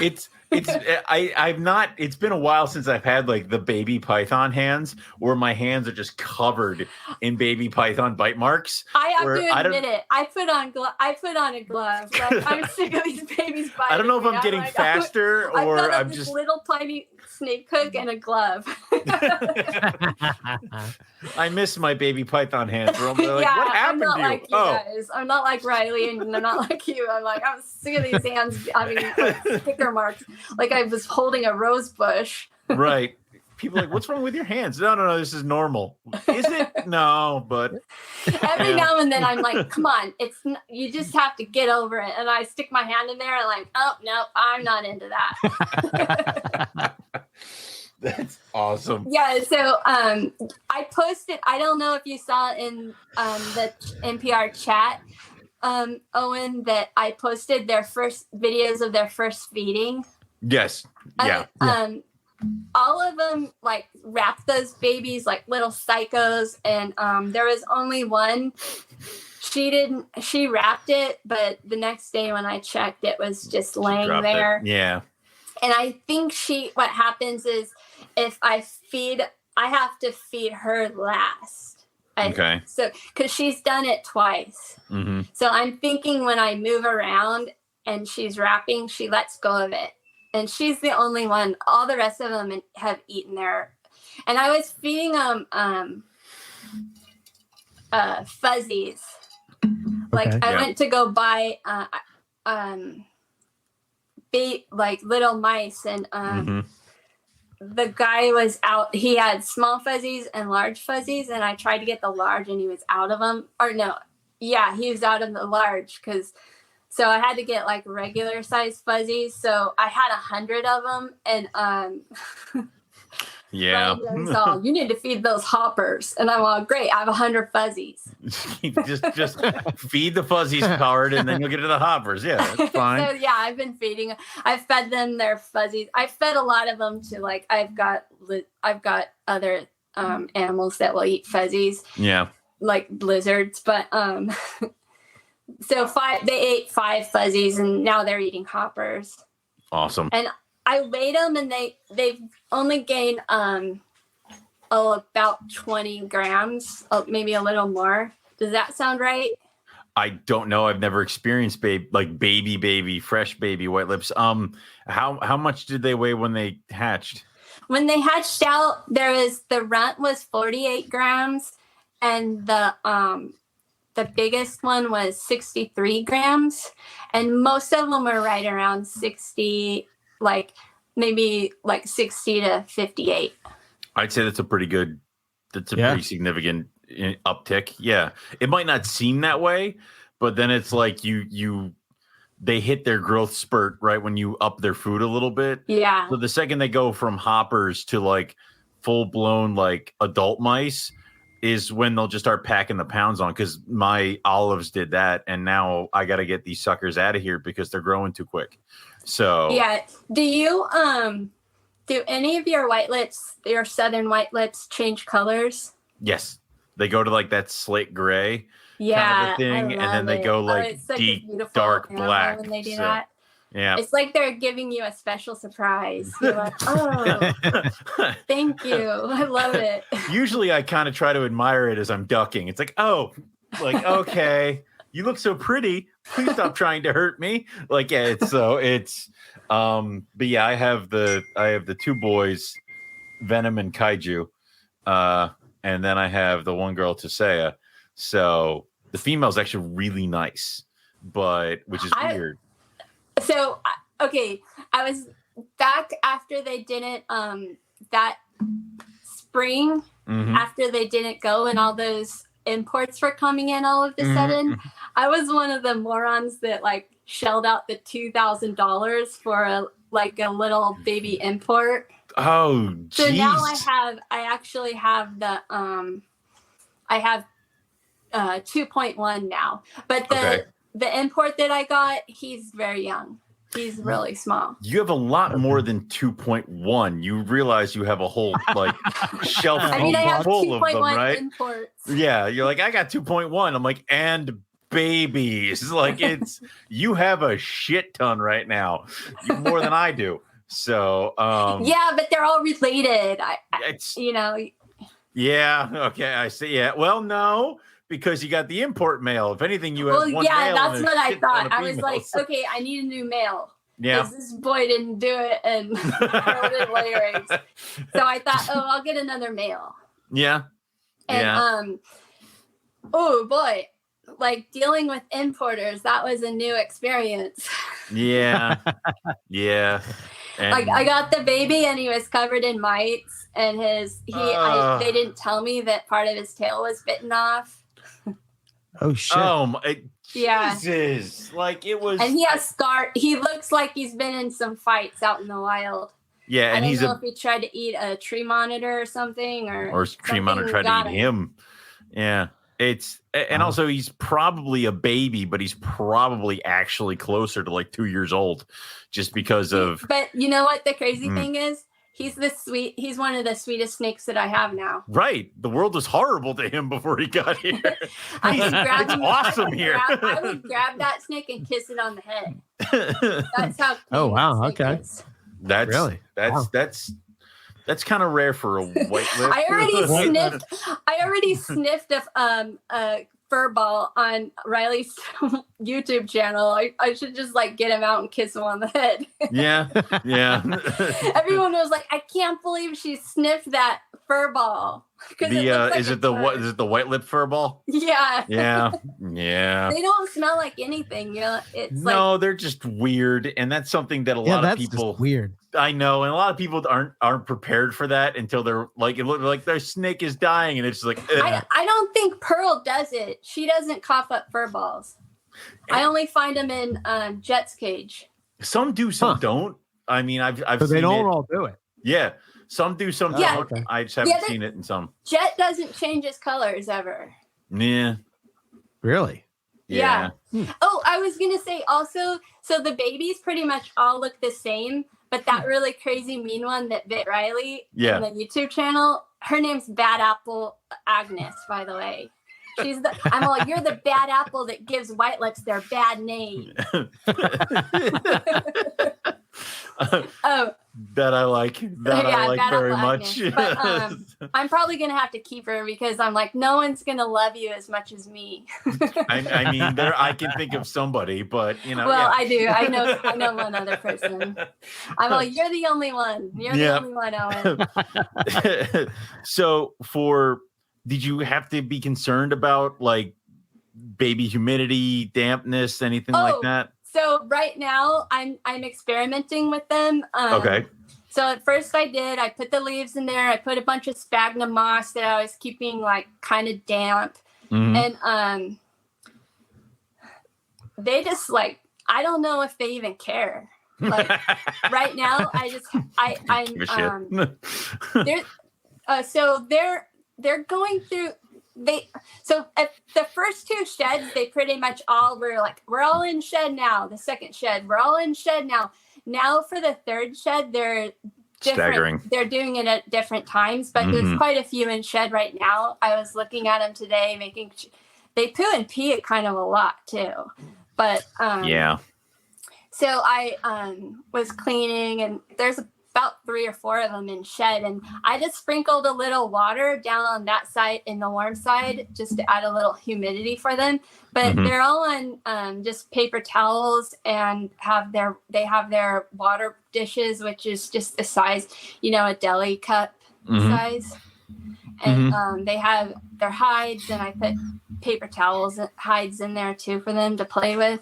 They when I can tell they use the whole enclosure, like the whole tub, they're not hiders. They come out. You open the tub, and if they're in the back side of the tub, they'll jump all the way to the front side of the tub and try to bite you. Like everything I thought I was going to have to do with them, I'm like figuring out that I don't have to worry about it. I'm just keeping them a little warmer. That's the only thing I'm really worrying about. So I took the moss out for these sheds, and I'm just doing a little bit of extra water on the back end of the paper towel. And I'm going to see if they have perfect sheds like before. And, which I kind of think they are going to. I think the main thing is because they're not shy. And they're going in their water bowls, because when they did have moss, they would fill the moss, the water bowls full of moss. Right. So they would take just the go moss all the way from the back and put it in the front. Huh. Wow. And so like you can tell they're going in their water bowls if they're doing stuff like that. Yeah. And they also, some of them flip their hides because they're like, look, they're all they're super hungry right now. It's been 10 days since I fed them last, and they were all like trying to bite me. They're like, do you have food? How about you? I'll eat you. It was, I mean, I definitely, I'll say that having white lips with things like needing humidity hides and things like that, as they get larger, I would say once I get a white lip out of a 5 into a 32, that's when I start seeing the rough sheds, because then they got a lot more space and stuff like that. That's when they get the humidity hide. So it's true, because like Jet's in the 4-foot enclosure and Pearl's in the 3-foot enclosure, and I actually bought her I just got the 4-foot animal plastics cage for her, and I'm kind of nervous about putting her in a new cage because I'm like superstitious now. Like, this is her good cage, so it worked out here. Everything will fail. She's gonna be like, "You're never getting eggs again, lady." Which, I mean, that's the risk. Unfortunately, you got to take, but you might throw her off for a year, but then she'll get rolling in the new cage. I feel like if I keep her hides that she likes and try to set it up similarly. And what I do in the bigger, so for the white lips, you can see that's Pearl's enclosure with the green bowl in the front. I don't know if you can see that. Yeah. So that's pretty much a quarter of her enclosure, that water bowl. Yeah. So it adds all that surface area of the water keeps it really humid in there. And I gotta say, like, if you want to talk about plants, I don't know that much. I'm trying to learn, because I'm trying to learn about plants, but I have a bunch of plants in the window behind me here. And on days when I'll water them in the morning before I go to work. And those days when I get home, I'll come into the snake room and I'll be like, oh my God, it's so hot in here. And then I look at the temperature and it's only 84. It just feels hot because the plants made it so humid. Right. Yeah. So if you want humidity, add plants. Yeah, I think more people need to start adding plants to their snake rooms and stuff like that. Yeah, add plants and then surface water, like the surface area of your water bowl, rather than having like a deep water bowl. Just have a shallow water bowl that's bigger, and then that gives them the opportunity to even get in the water if they want. Because white lips are known. That's one of the things about white lips is they're known to be near water. That's what they like to be near. Yeah, I'm looking forward to getting my guys into the big ones because I usually have cat litter pans as the water. So and I have had white lips that will just lay in there for hours and just do a crocodile thing where all you see is like their eyes and their nose. That's my male. He'll soak in his water bowl. And so I would just say change your water a lot too, because they like it more. They'll drink it more when you give them fresh water. Yeah. The plant thing is cool, but it leads you down a whole nother hobby. It's a whole nother hobby. The other thing is they bring in like little gnats. You get little gnats and like I'm like, where did all these gnats come from? And I actually went and bought a bunch of Venus fly traps at the last snake show that I'm going to set up in my snake room. Cool. Because then I'm like, here, we'll do it this way. Yeah, I'm gonna do it too. Let's do that. Hey, they were $20, and I'm like, I'll set them up, and we'll see. It would be cool. I want to see that. And it's bad because I keep walking it. I have the snake. I have like the fly ribbon crap. Yeah. I walk into it, and then it's stuck to me. Yeah, no, we're just gonna get the plants. Too. Yeah, no. If I get a bunch of little Venus fly traps all over the room, I'll feel better. I have a cobweb in the corner here. It's huge. Like, if people were coming over, I'd clean it. But I'm like, I'm not cleaning that because get those little. I also get covered moths. I don't know if you guys know what those are. That's a new one for us. Little moths, and I know what it's from because I also have rats. I have like some rats, and the rat food had like worms in it. And ever since then, I think the cupboard moths laid eggs in the, I don't know. I also had to clean out my cupboards trying to get rid of those things. Jesus. But I don't know. I'm talking about stuff I should keep to myself. So, aside from the white lips, what else are you working with that you're kind of excited about? Like, what's an overview of the collection? I got that female. So I bought all these baby green tree pythons, and they all grew up to be boys. So I have 7 males. 7 males? Yeah. Oh. Jesus. But I'm like Eric. I don't ever want to sell my snakes. I'm like, I need to get rid of some of these, and I'm like, hell no. Nobody deserves my animals. That's right. You get attached to them, or you don't want to let them go. Yeah, especially when you see all these people saying, "How do you take care of these? My snake won't shed," and I'm like, "God damn it!"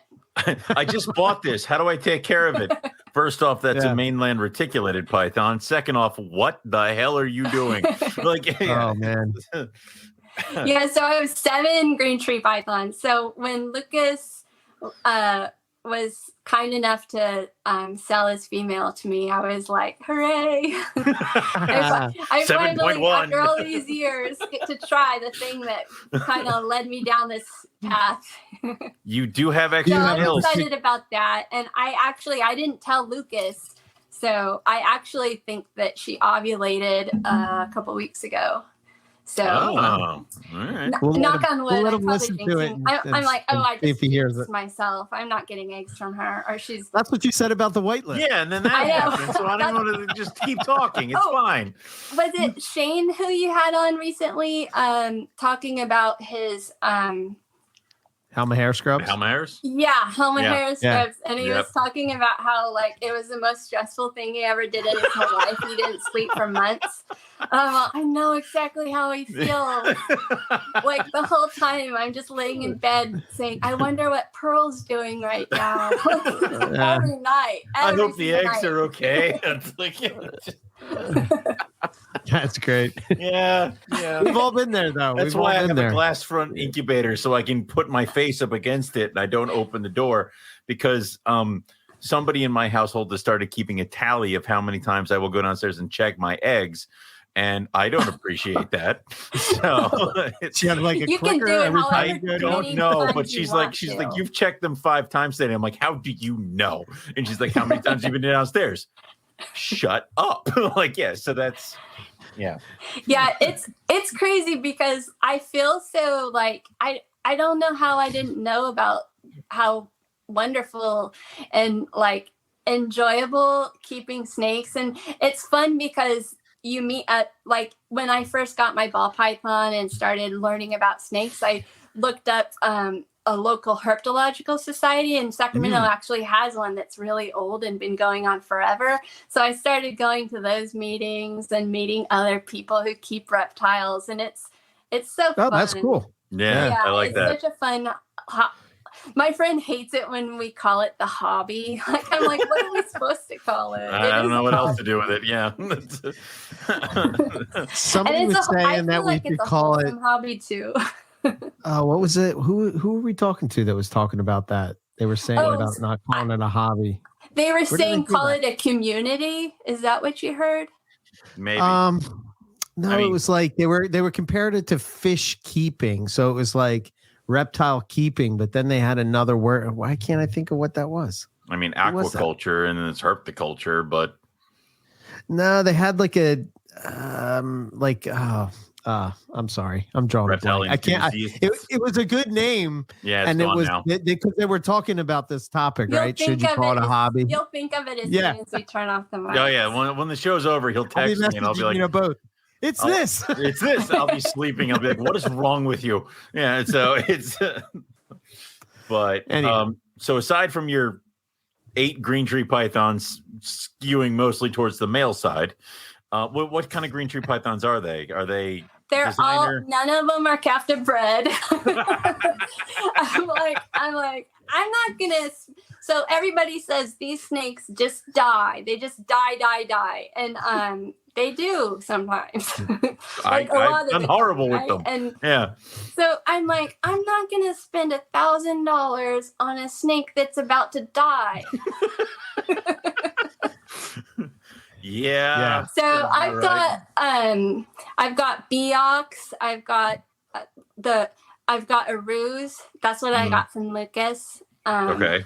She is definitely a wild caught. She's not even a farm. She's a wild caught. She's got the scars to show it. Nice. Okay.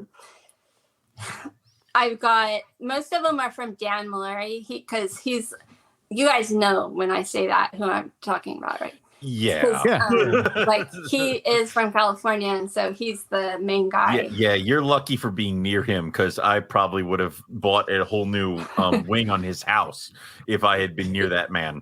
So I know, I'm thankful I'm over here. It's a risk to buy wild caught imports. Yeah, but he's got the fun things. But sometimes it's a gold mine, right? Yeah. Like, oh yes, I got this really badass snake. Yeah.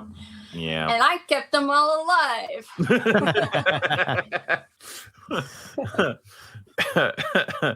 All right. Yeah, out of the green tree pythons, I think I like the Beox the most. They're just badass, man. Their nose. You like them feisty ones.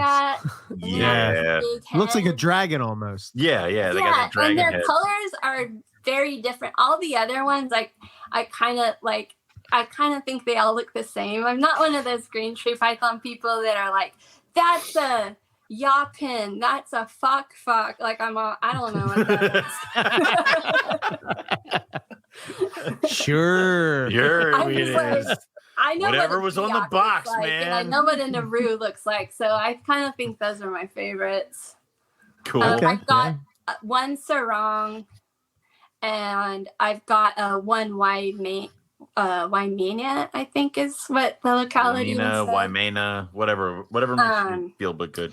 But I like the Arus because they've got that green. Oh, they're the greenest ones. Yeah. They've got that dark green. Yeah. Yeah. But their heads aren't as pretty. Like, that's one of the things that draws me towards the snakes that I like is what their heads look like. Like I have also some carpet pythons, and they're all IJs. And I remember I remember looking in the carpet python book, all those awesome pictures, and they put some pictures of some Darwins in there. Yeah.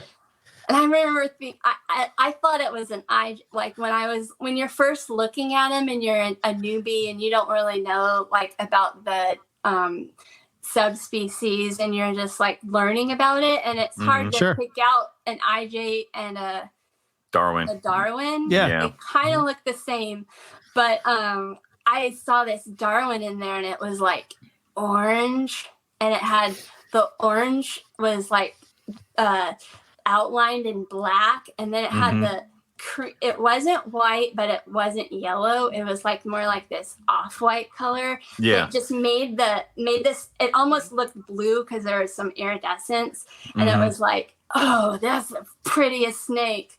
And so I was like, okay, but I've never seen a Darwin in person that looks like that.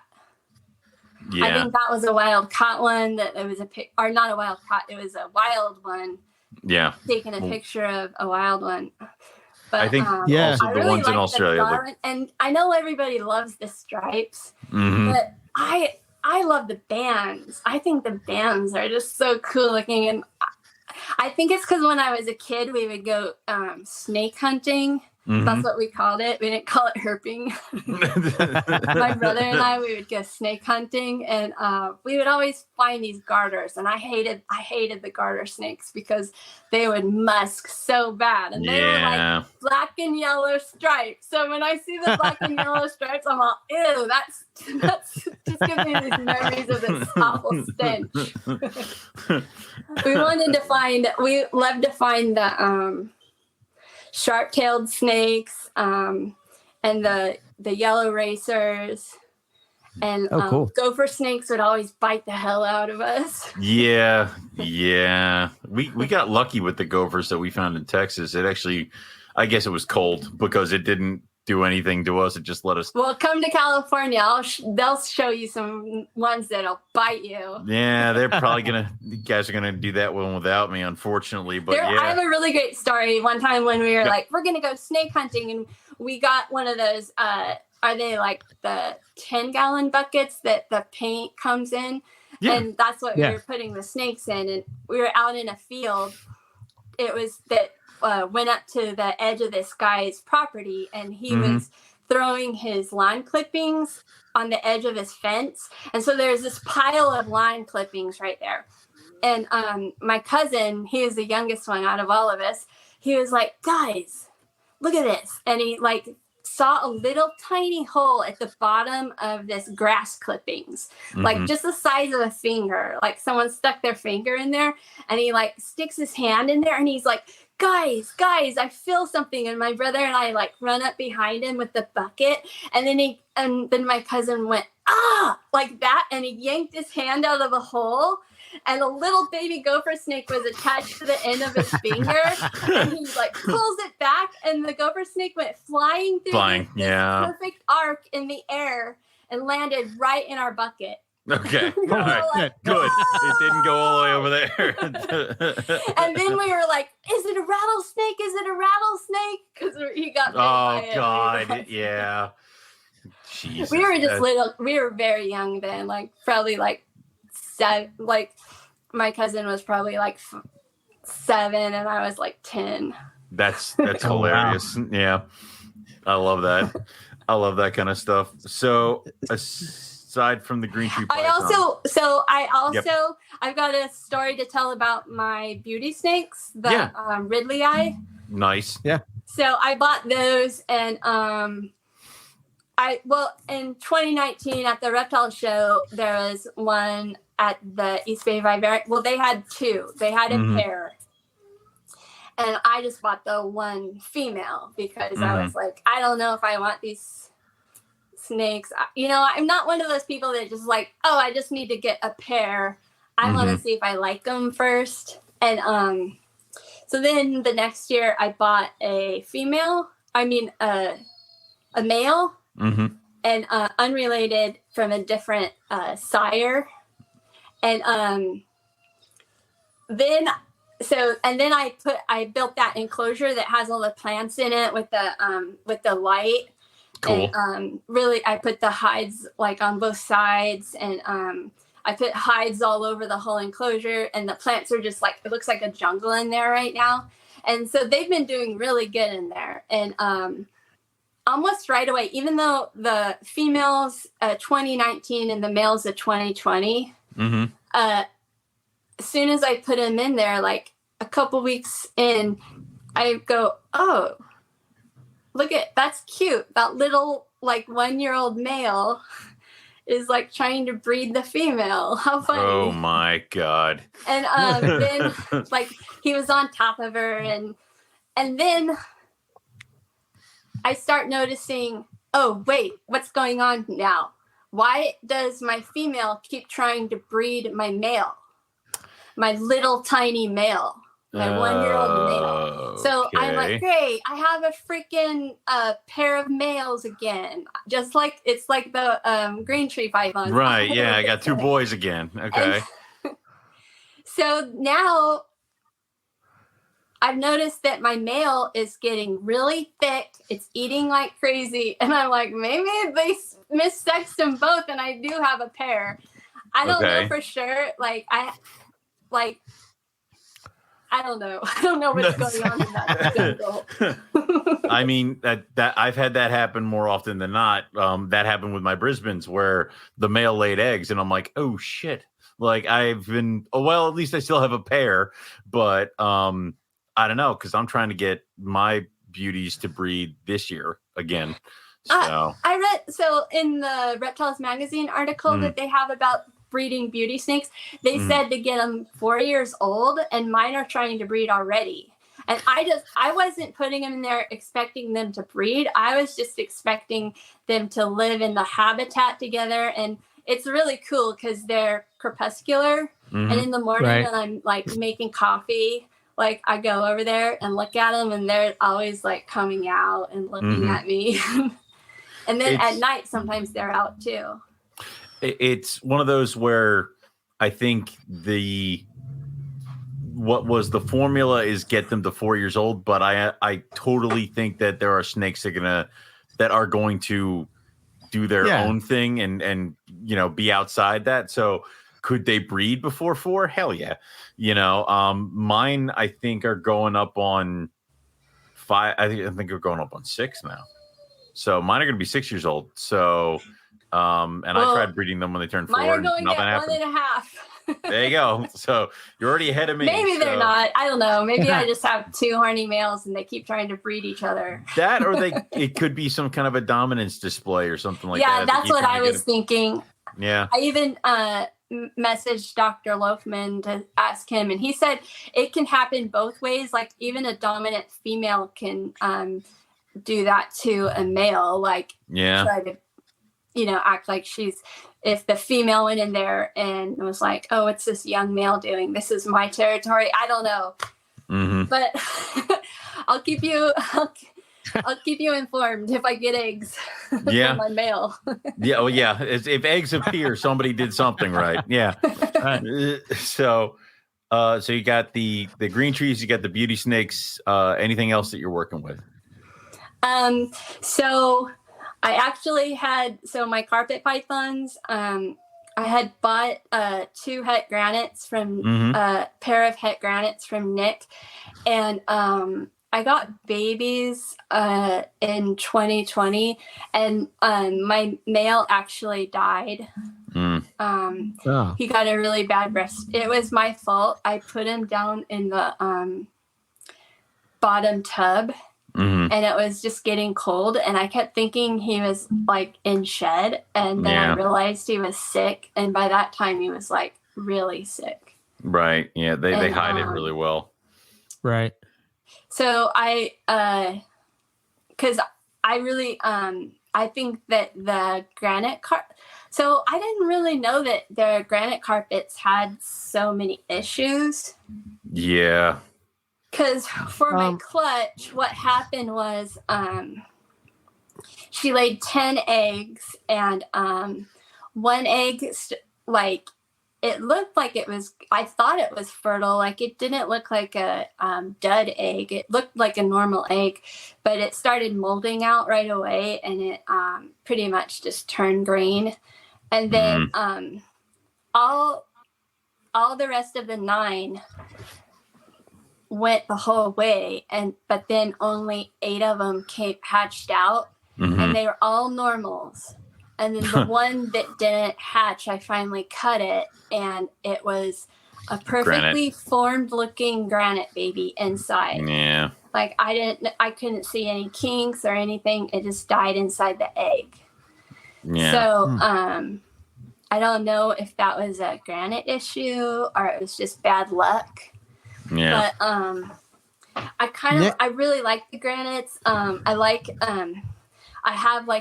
I wish that, I think more people can work with it, and you can make some really pretty looking snakes. Like, if you could get one of those, get an IJ that looks like that really orange Darwin that has the white sides, because some of the IJs do look like that. Yeah, Eric has them. You could reduce that pattern so you get more of the cream white, and then put that into granite so you get the speckly orange and black and white snake. That would look really cool. Yeah. I have an IJ that it's pretty much black except for orange flames that come up the side and the saddles. Yeah. Okay, so what I was going to say is one of the things that I really love about IJs is they have it better than any of the other carpets. There's no other carpet is the labial lip stripes that come down, because the white lip pythons have that too. And I always imagine I'm a little rodent walking through the forest, blah, blah, blah, blah, blah. I turn and I see this wicked smile. It looks like the smile of death. And then that's the last thing I ever see. I'm such a dork. It's cool to notice those kind of things with snakes and stuff like that. So, I mean, and like I said, Eric's got a ton of freaking IJs. And I mean, I had granites for a bit, and that'd probably be the only project that I would consider dipping into with IJs. Yeah. Which I will not admit to ever again. Yeah. I had bought a wild caught female from Dan. Right. And she's really nice. She's not orange in the flames, but she's, how a lot of the IJs, I think a lot of his IJs are really yellow, because I have one that's not yellow, but all of the other 2 granites, they have a lot of yellow in them. And I think I like the white better, but I think it would look better with the granite too, the white background. I think people should do more with the granite to combine it with a lot of stuff, because Eric's got so many IJs. I've seen them of all different colors, and I'm like, I would like to see a granite of that color and that color and that color, and you could just keep going. Yeah. So I don't know what's up with those granites though. It's just a deadly. I think they were inbred for a long time, right? And recently, well, this is probably going back maybe 7 years ago, Nick started outcrossing them. Right. So as soon as he Nick started outcrossing them, one of the only ones that's getting a lot of granites. Huh? Well, because he outcrossed so far, and now he's coming back in. But the problem is that coming back in has its own issues, because now you're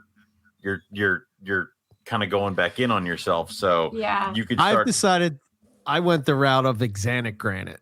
Right. I like that look. So that's where I have a granite female. I've done some stuff with her as far as trying to make all different hets and stuff. So I have a whole bunch of hets from different lines and wild caught stuff and all that kind of stuff. But I don't know. Do you think that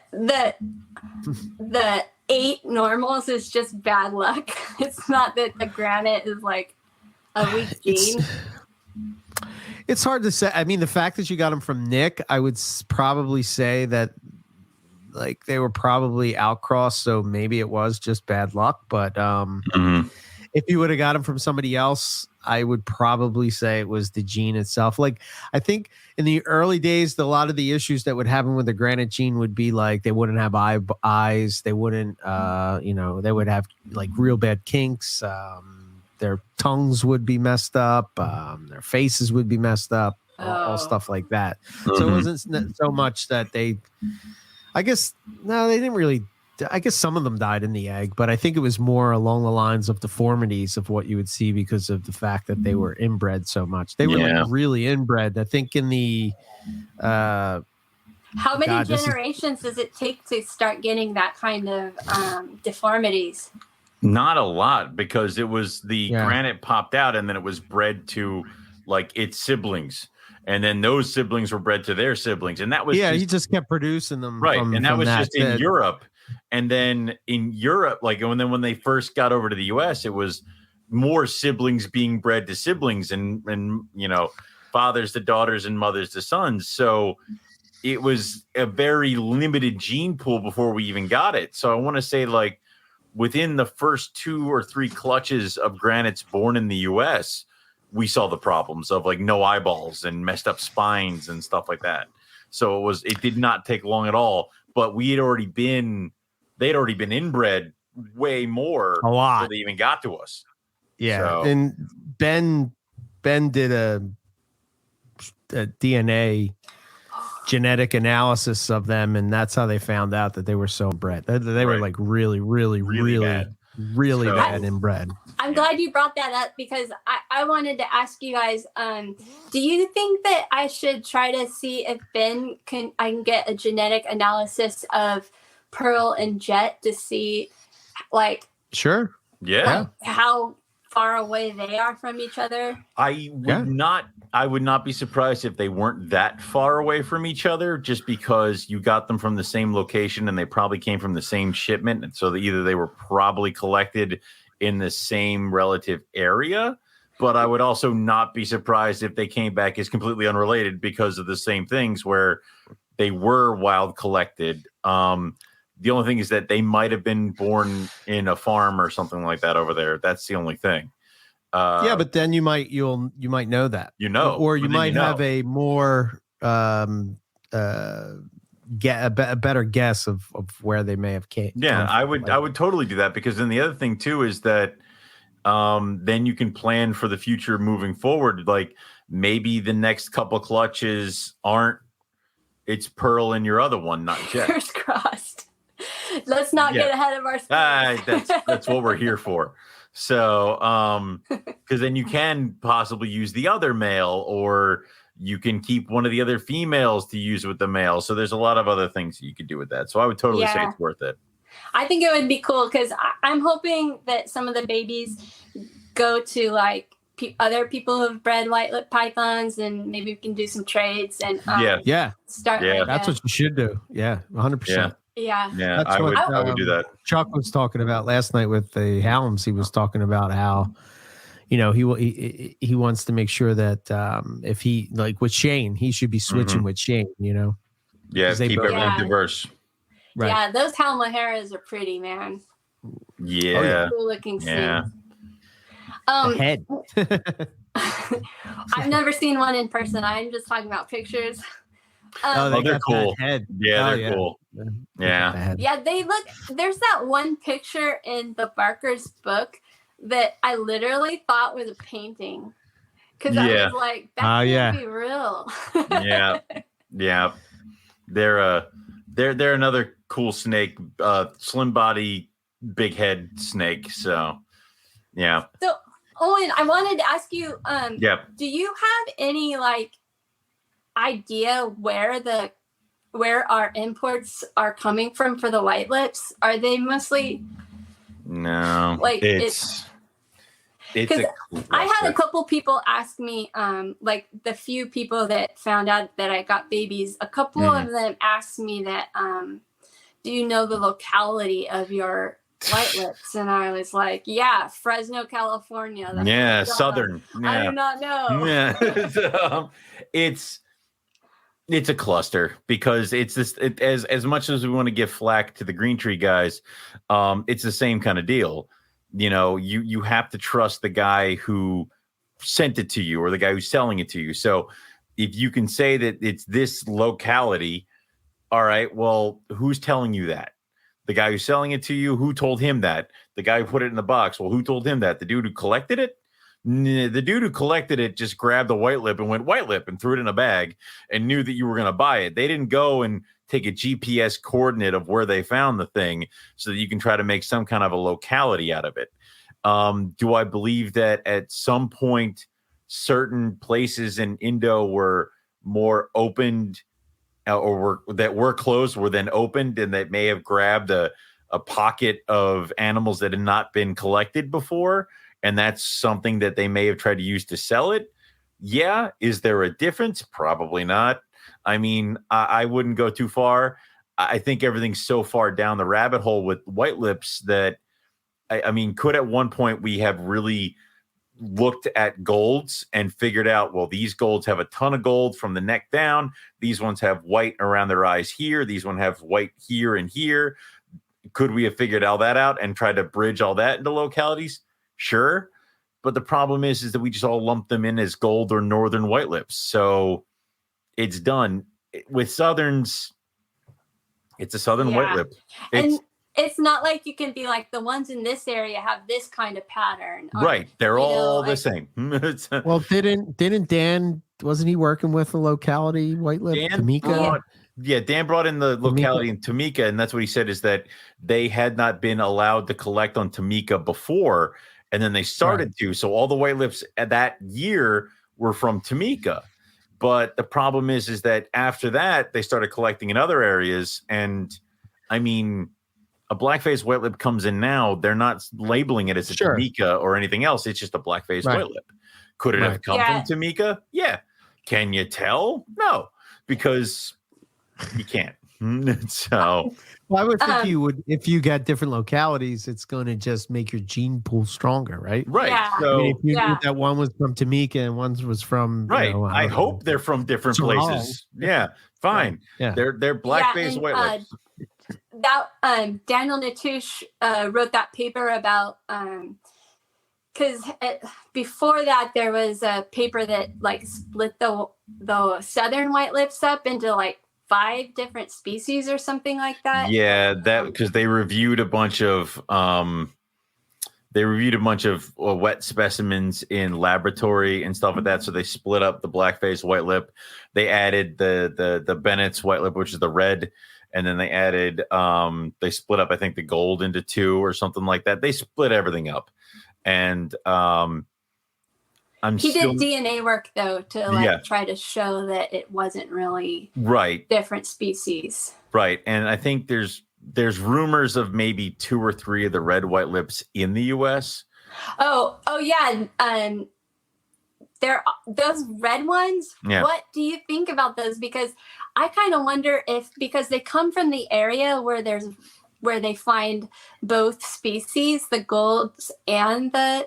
And I'm kind of like, did they? Is it an integrate? Do any DNA work on those? Did anybody? Is that what is it called? The intergrade zone. Is that a jump of diamonds? Are they integrate? They're cool looking though, right? They're gorgeous. I've never seen one in person. I would love to. Just because I have this like skepticism in the back of my head that it like, okay, clearly somebody just soaked the gold-faced white lip in a vat of Kool-Aid and then took pictures of it. There's someone on Facebook that has one. I know of I don't know why she's not breeding it. I'm like, you need to breed that because if it's but the thing is do you breed it to a northern or do you breed it to a southern? You breed it to a red. If you have a red, you breed it to a red. You don't breed it to a gold because then you don't. That is useless. You don't breed no black. I think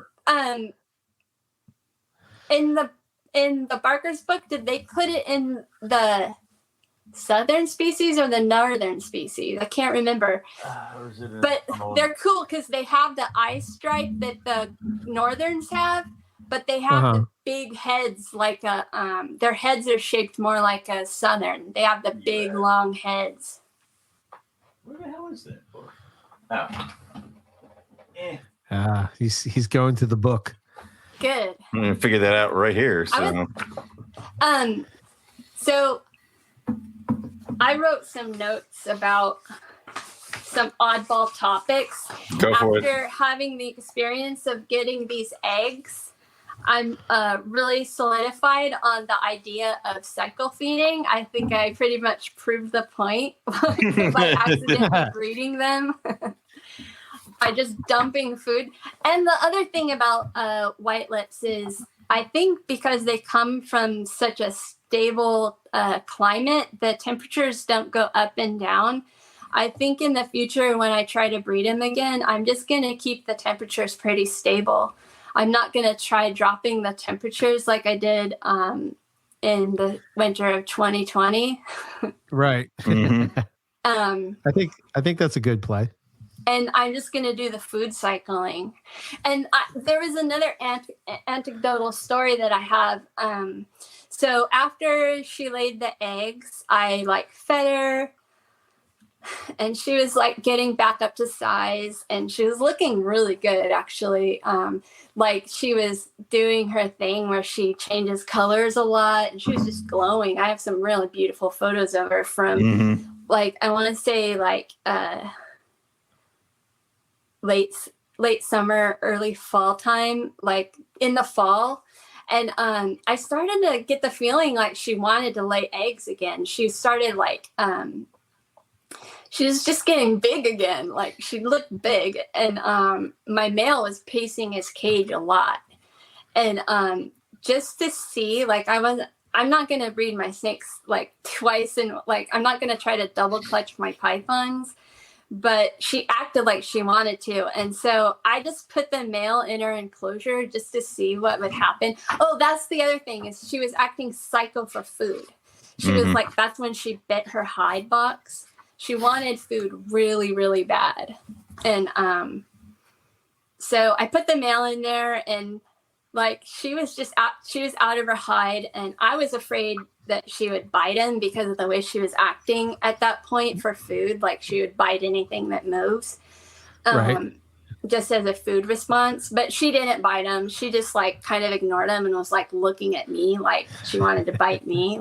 She has the most intense stare. And she was doing that. And then the male was cruising around and he'd touch her. And then she'd kind of do a little and then he'd go and act like, oh, I wasn't even looking at you. And then he'd come back to her and I'm like, well, she might that's not bad. She's just staring at me. I think she's I'm trying to eat right now. The food monkey's here. Right. I guess it's so I took him out and I put him back in his enclosure and I left his enclosure open. And then I grabbed her and took her out of the enclosure and it was just kind of holding her of in front of his, just on my shoulder, letting her kind of slither the way snakes do.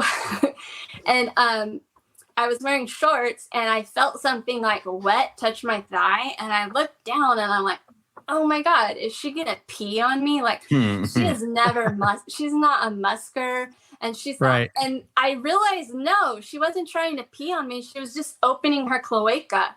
She was opening it. She was just had her tail up and had her cloaca open. And I'm like, oh my God, she is trying to breed with him. I kind of think she was saying, hey, the door's open, come back over. Right.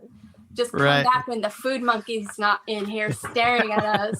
I swear to God, I kind of think that she was okay, I've been feeding, breed me now. In the future, if I get some more food, I'll go. But if I don't get food, they won't. I think she was breeding, because I'm wondering if in the wild, because Daniel Nantouche wrote an earlier paper on the white lips about before he wrote the one consolidating the species. He wrote a paper trying to talk about their ecology because there's not a lot of information on white lips. It's really hard to find scientific information. And he was saying, they were talking about when white lips were found, babies were found in the wild. And one of the earliest papers from like a long time ago, I want to say the 50s or 60s, someone had written about finding babies in December, which I think is the dry, hot season there. And then Daniel Natusch was saying that they have found actually babies in other times of the year too. And so he was he suggested that they could probably go in any season. Like, so in the wild, the females are going around looking for their food, eating food, and if they get enough food to lay the eggs, then they'll probably go. And since pythons have that adaptation where they can store sperm, imagine you're a python and you run into another python and you're like, well, let's breed now because I might catch a couscous that's like nice and big in like a couple weeks or a month even, you know, like 100%. That. I think that I've been thinking about that. Like I've been thinking about it a lot ever since like it was like so opposite of everything I thought that was supposed to happen. Like I thought they were supposed to breed in the fall, lay in the winter, and hatch in the spring. You know, like that's the cycle that I thought was going to happen. And I think with those, opposite. I think you're right. Those equatorial pythons probably, like all those Indonesian pythons, are probably could be bred year round, I would think. And I kind of think like even in, so the other thing is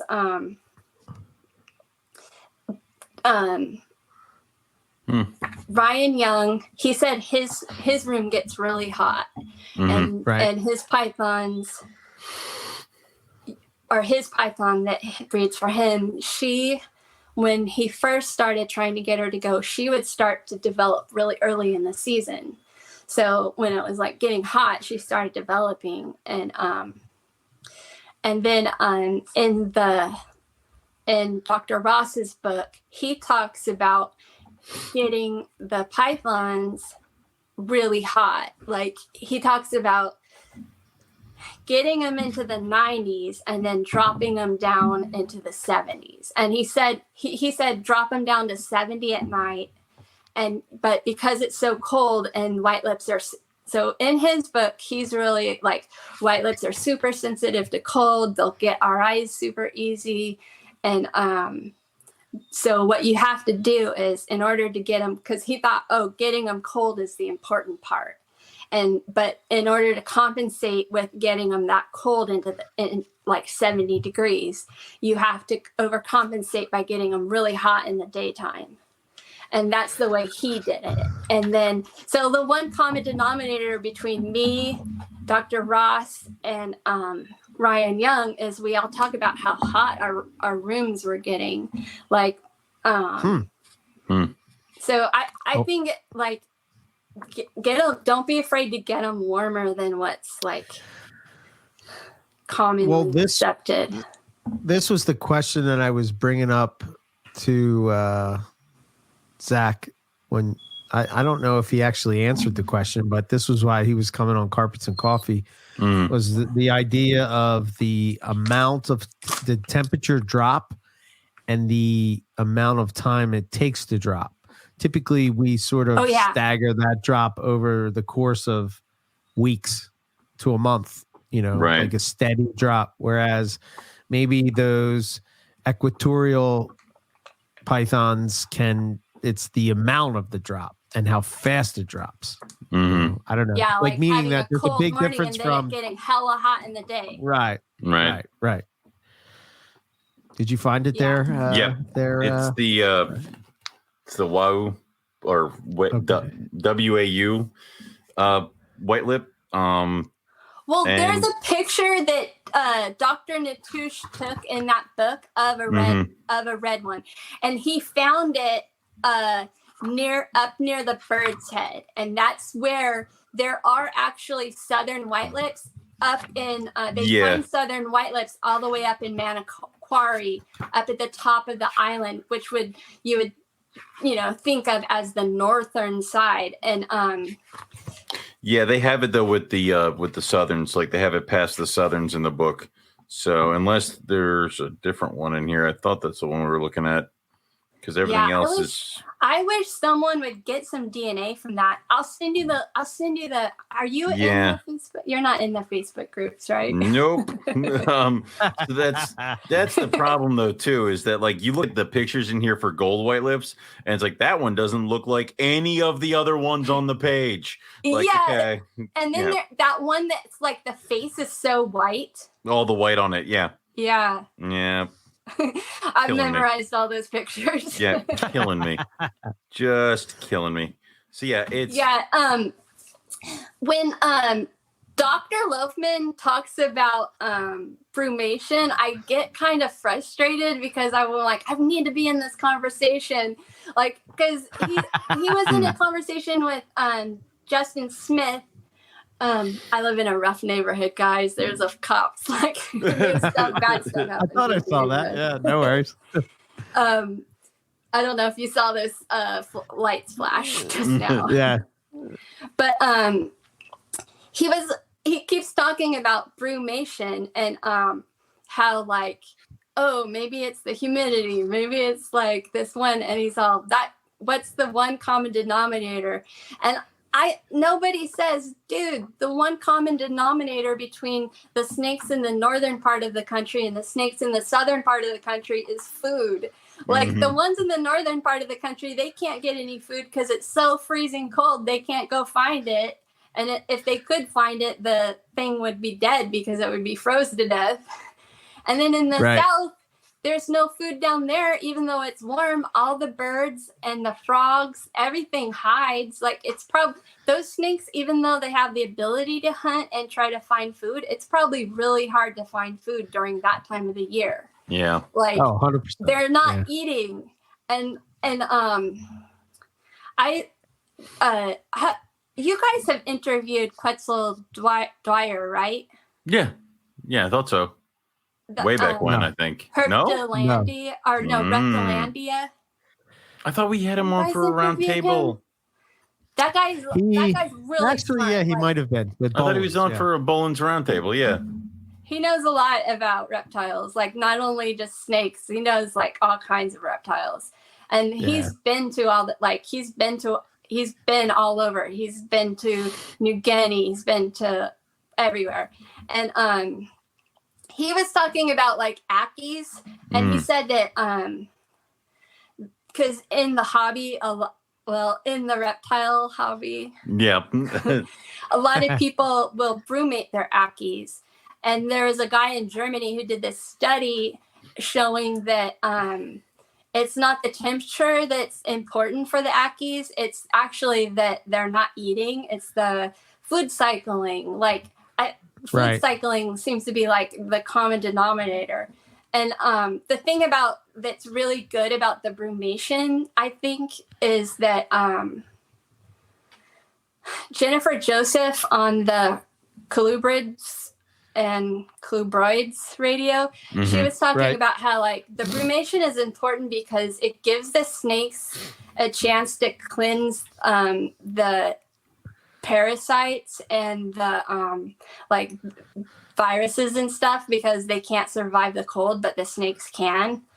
And so I'm not saying brumation isn't important. I'm just saying as far as the breeding part, it's probably not as like the temperature. Yeah, I think it depends on the species, because if you have a python like a diamond python, the temperature is important. Or a Bredl's python, it is important, right? You know, but I think if you're more towards the equator, I don't think you see it like with breeding carpets, right? It's like when you go to too, they probably need to get cold too. Right. Yeah. Well, yeah. Who knows? I don't know. Who knows? I don't know. I've never bred Boland's. So yeah. We're hypothesizing. Yeah. I think with when you look at like an IJ carpet, obviously they are usually, at least in my experience, they're first to go, right? They're the first to breed. They're the first to lay. They're the first to hatch. And I think they don't need as much of a cycle of anything. It just even just a little bit cooler I think that I just think there's so many things at play. It's so hard to narrow it down to like one thing. It could be a lot of it depends on your It's actual the room. cosmic octopus. Like there's something going on we don't even know. Yeah, Right, yeah. Always the cosmic octopus. So, yeah, always at work. It's a cool visual. Yeah, Rob likes it. Yeah. So, I like it too. I guess right now we're heading towards we're getting close to the 3-hour mark at this point. I also wanted to bring up one other thing. Okay. I know that it's everybody says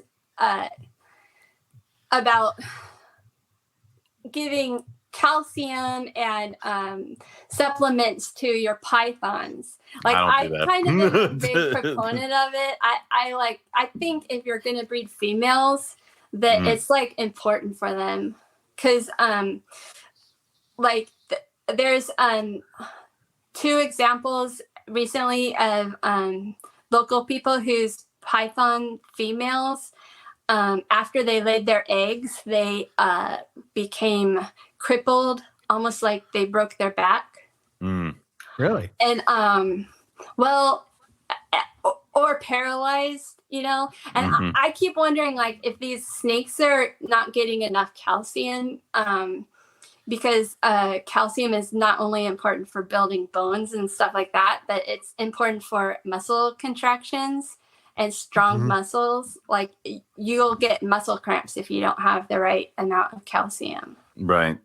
And I also wonder if that's what's wrong with all the green tree pythons. Just like, it ovulated and then it dropped dead. Maybe. I don't know. I've never dipped into that. I don't know if I've ever heard of. I think I've heard of a few people that give a calcium supplement to females, especially right before they were going to lay. I've heard of shoving the pill down the rat's. I think it's more popular in clubrids. I just feed them heavy with whatever it is that they're going to eat. Like I don't. Yeah. Do you think you could overdose them though?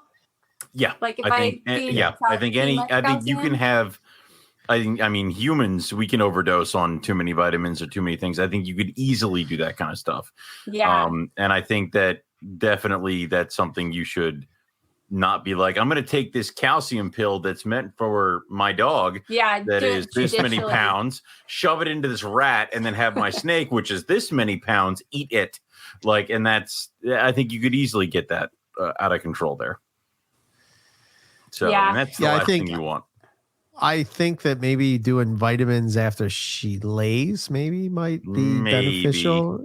I think a light dusting of calcium powder and Repta powder is fine. I think you can't go that crazy with that kind of stuff. Yeah. Exactly. I wasn't like dusting Pearl's rats like all the time. Right. Like I did just the one. I don't think you need to. They have bones. There's calcium. Yeah. I don't think you need to go crazy. Well, I think if you're getting quality rodents from a quality rodent breeder, you're probably don't necessarily, you might not need that, but if you're getting like shitty rodents from somebody. Yeah. Right. If they're fed, because that's the thing is with the laboratory, when we had rodents, they would be on a certain type of food. But then when we started breeding the rodents, they had to be put on a different type of food, which gave the mothers extra calcium and stuff and yada, yada, yada. If you go to a rodent breeder that feeds them like kibbles and bits, they're probably not going to be the best rodents. But if you actually go to a supplier that does like rodent block, like the same stuff that laboratories use, that's a well-balanced diet designed for rodents. That's going to be okay. So you're going to get better stuff. It's same thing goes with bugs. If you find some guy who Justin Julander said that his mice breed better when he feeds them dog food. Depends on the dog food, Dr. Julander. And I will gladly go on the Fight Club and start it. I have tons of mice everywhere. Yeah. Yeah. Anyways, so we have the closing questions. These are the final ones. Now, we don't say all the ones that we made up, so we're just going to pick a few, 3 out of the new ones that we have selected. Okay. Dum, dum, dum, dum. Yeah, I know. All right, what species would you keep if you could only keep one species? Duh. Hold on. It has to be the white lips after talking about them all these. Okay. That's a hard question, though. I know. That's the point. It would have to be Pearl. Just Pearl. I love her. Just many pearls. Got it. Okay. What is the one species that you had a chance to get, but you regret passing on? I never have done that. Oh, okay. I haven't been in this game long enough to have done that. To have the regret. Circle back in 5 years. Circle back. We'll come back to that one in 5 years.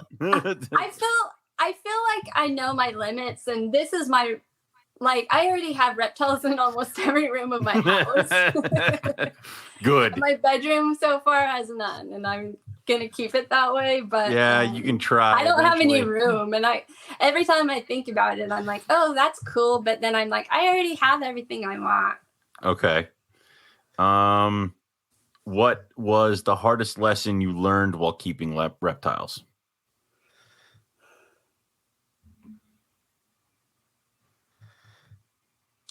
When my carpet python died. That was hard. Okay. Felt really guilty about that. I should have caught it sooner.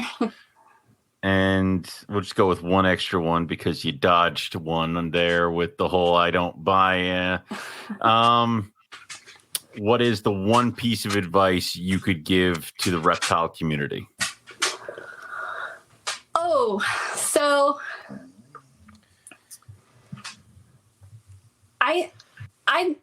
I would say just to be open-minded, and also I hate the idea of a beginner snake. Okay. I recently had some local people that I know in the neighborhood. They know that I have snakes, and they asked me oh, our daughter wants to get a snake. What do you think is a good beginner snake? We were trying to tell her she should get a corn snake. And I said, you know what? You should get her the snake she wants. I mean, as long as it's not a reticulated python or something like that. If she wants a ball python, if she wants something that's not in the beginner snake list, but it's the thing that she's a passionate about, right? Get her that one, because that's the one that she's gonna love and take care of, right? Because I did that. I got the ball pythons because they were kind of shoved down the throat as the easiest snake to keep. They make great pets, and guess what? They're really hard to keep. Eric, every ball python we see kind of boring to me. I'm not really into them. I have 4 of them, and I'm like I feel bad when I get them out and hold them. I'm like, I don't really love these things. Ball pythons hate Eric. Every time we go someplace where somebody's like, hey, can you help me clean my ball pythons? He gets bit and ripped. There's new ones. I have one. I don't know why. I have one that bites me. I'm the one who's making ball pythons. Yeah. Yeah. You want to know something funny? When my ball python's eggs hatched, I tried to put them in another sim container, but 2 sim containers wouldn't fit side by side in my incubator. So I had this little tub that was a tub that I used to soak snakes, and I set the eggs up in there, and I put it in the cooler next to Pearl's eggs, right? And something just told me, go back and check on those eggs. And I go back and look, and the whole egg box is submerged in water. Water is full. The eggs just were covered. It was dunked in water. So probably for 3 minutes. So I took them out, dried them off with paper towel, put them in a different tub, and all of them hatched but one. All right. Well, you can't even kill ball pythons by drowning them now, apparently. So, it's all right. They're so inbred. They will hatch regardless, or they've been bred. They're so domesticated. They'll hatch regardless. Well, ball python breeders, man, they got it easy. They'll hatch underwater. Awesome. Well, Lisa, do you have anything you want to toss out there as far as website, social media, anything you want to toss out there for anybody? No, I'm not. I don't have anything. Forget like these that. people. This They don't is need to my hobby. contact It's you. just me. I don't. Exactly. So, well, this has been awesome, and definitely will keep you in mind as I go through my white lip trial again this year, and hopefully I can share some of your success with it later on. You have all my positive energy, and I wish you all the best. I know you can do it, dude. We'll see. It's not up to me; it's up to them. You're gonna do it. You know what? I say, don't be afraid to give them that hot time of the day. Yeah, I think I've been doing that with my golds, so I have to get off my butt and get them paired. So I'll do that this weekend, but we'll see how it goes. All but right. no, this has been awesome. Very cool. Thank you so much, guys. I love you both. Yeah. Yep. And I'll pick your brain about other stuff you guys are my too. old friends. Totally. And just let me know when you want to get rid of some of those white lips. So okay, I'll message you. Thank you. Probably this spring, right? Yeah, probably. So yeah. But all right. Awesome, Lisa. Awesome. Thanks, Lisa. Have a great night, guys. You too. Bye-bye. Okay. All right. Let's close it up. That was awesome. You got your notes? You ready? White lip python? It's in my brain, man. I'm probably gonna have to listen to it like 2 or 3 times, but it's like stuff's cooking because I had heard the temperature spike stuff. I've heard that. That was interesting. Yeah, I've never heard that. You know, I'm cohabbing is in my head, and it's been in my head for like 2 years now, and I'm this close to getting it done. So we're talking tunnels, we're talking cohabbing, we're talking get me, who is the problem, out of the issue. Let the snakes be the snakes. Do their job. Right. Yeah, they will. I don't care if they give me eggs in January. All right, they'll figure it out. But what the hell is going on here? I don't know. Your lights keep going on and on. I don't know what's going on. I'm getting like cued from somebody. Yeah, like Dexter's like, can we go? Poor guy's been holding it forever. Oh man, sorry, Dexter. Just give me a minute here. We'll wrap it up. All right.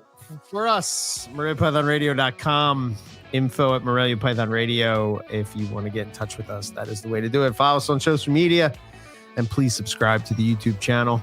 That's all I got.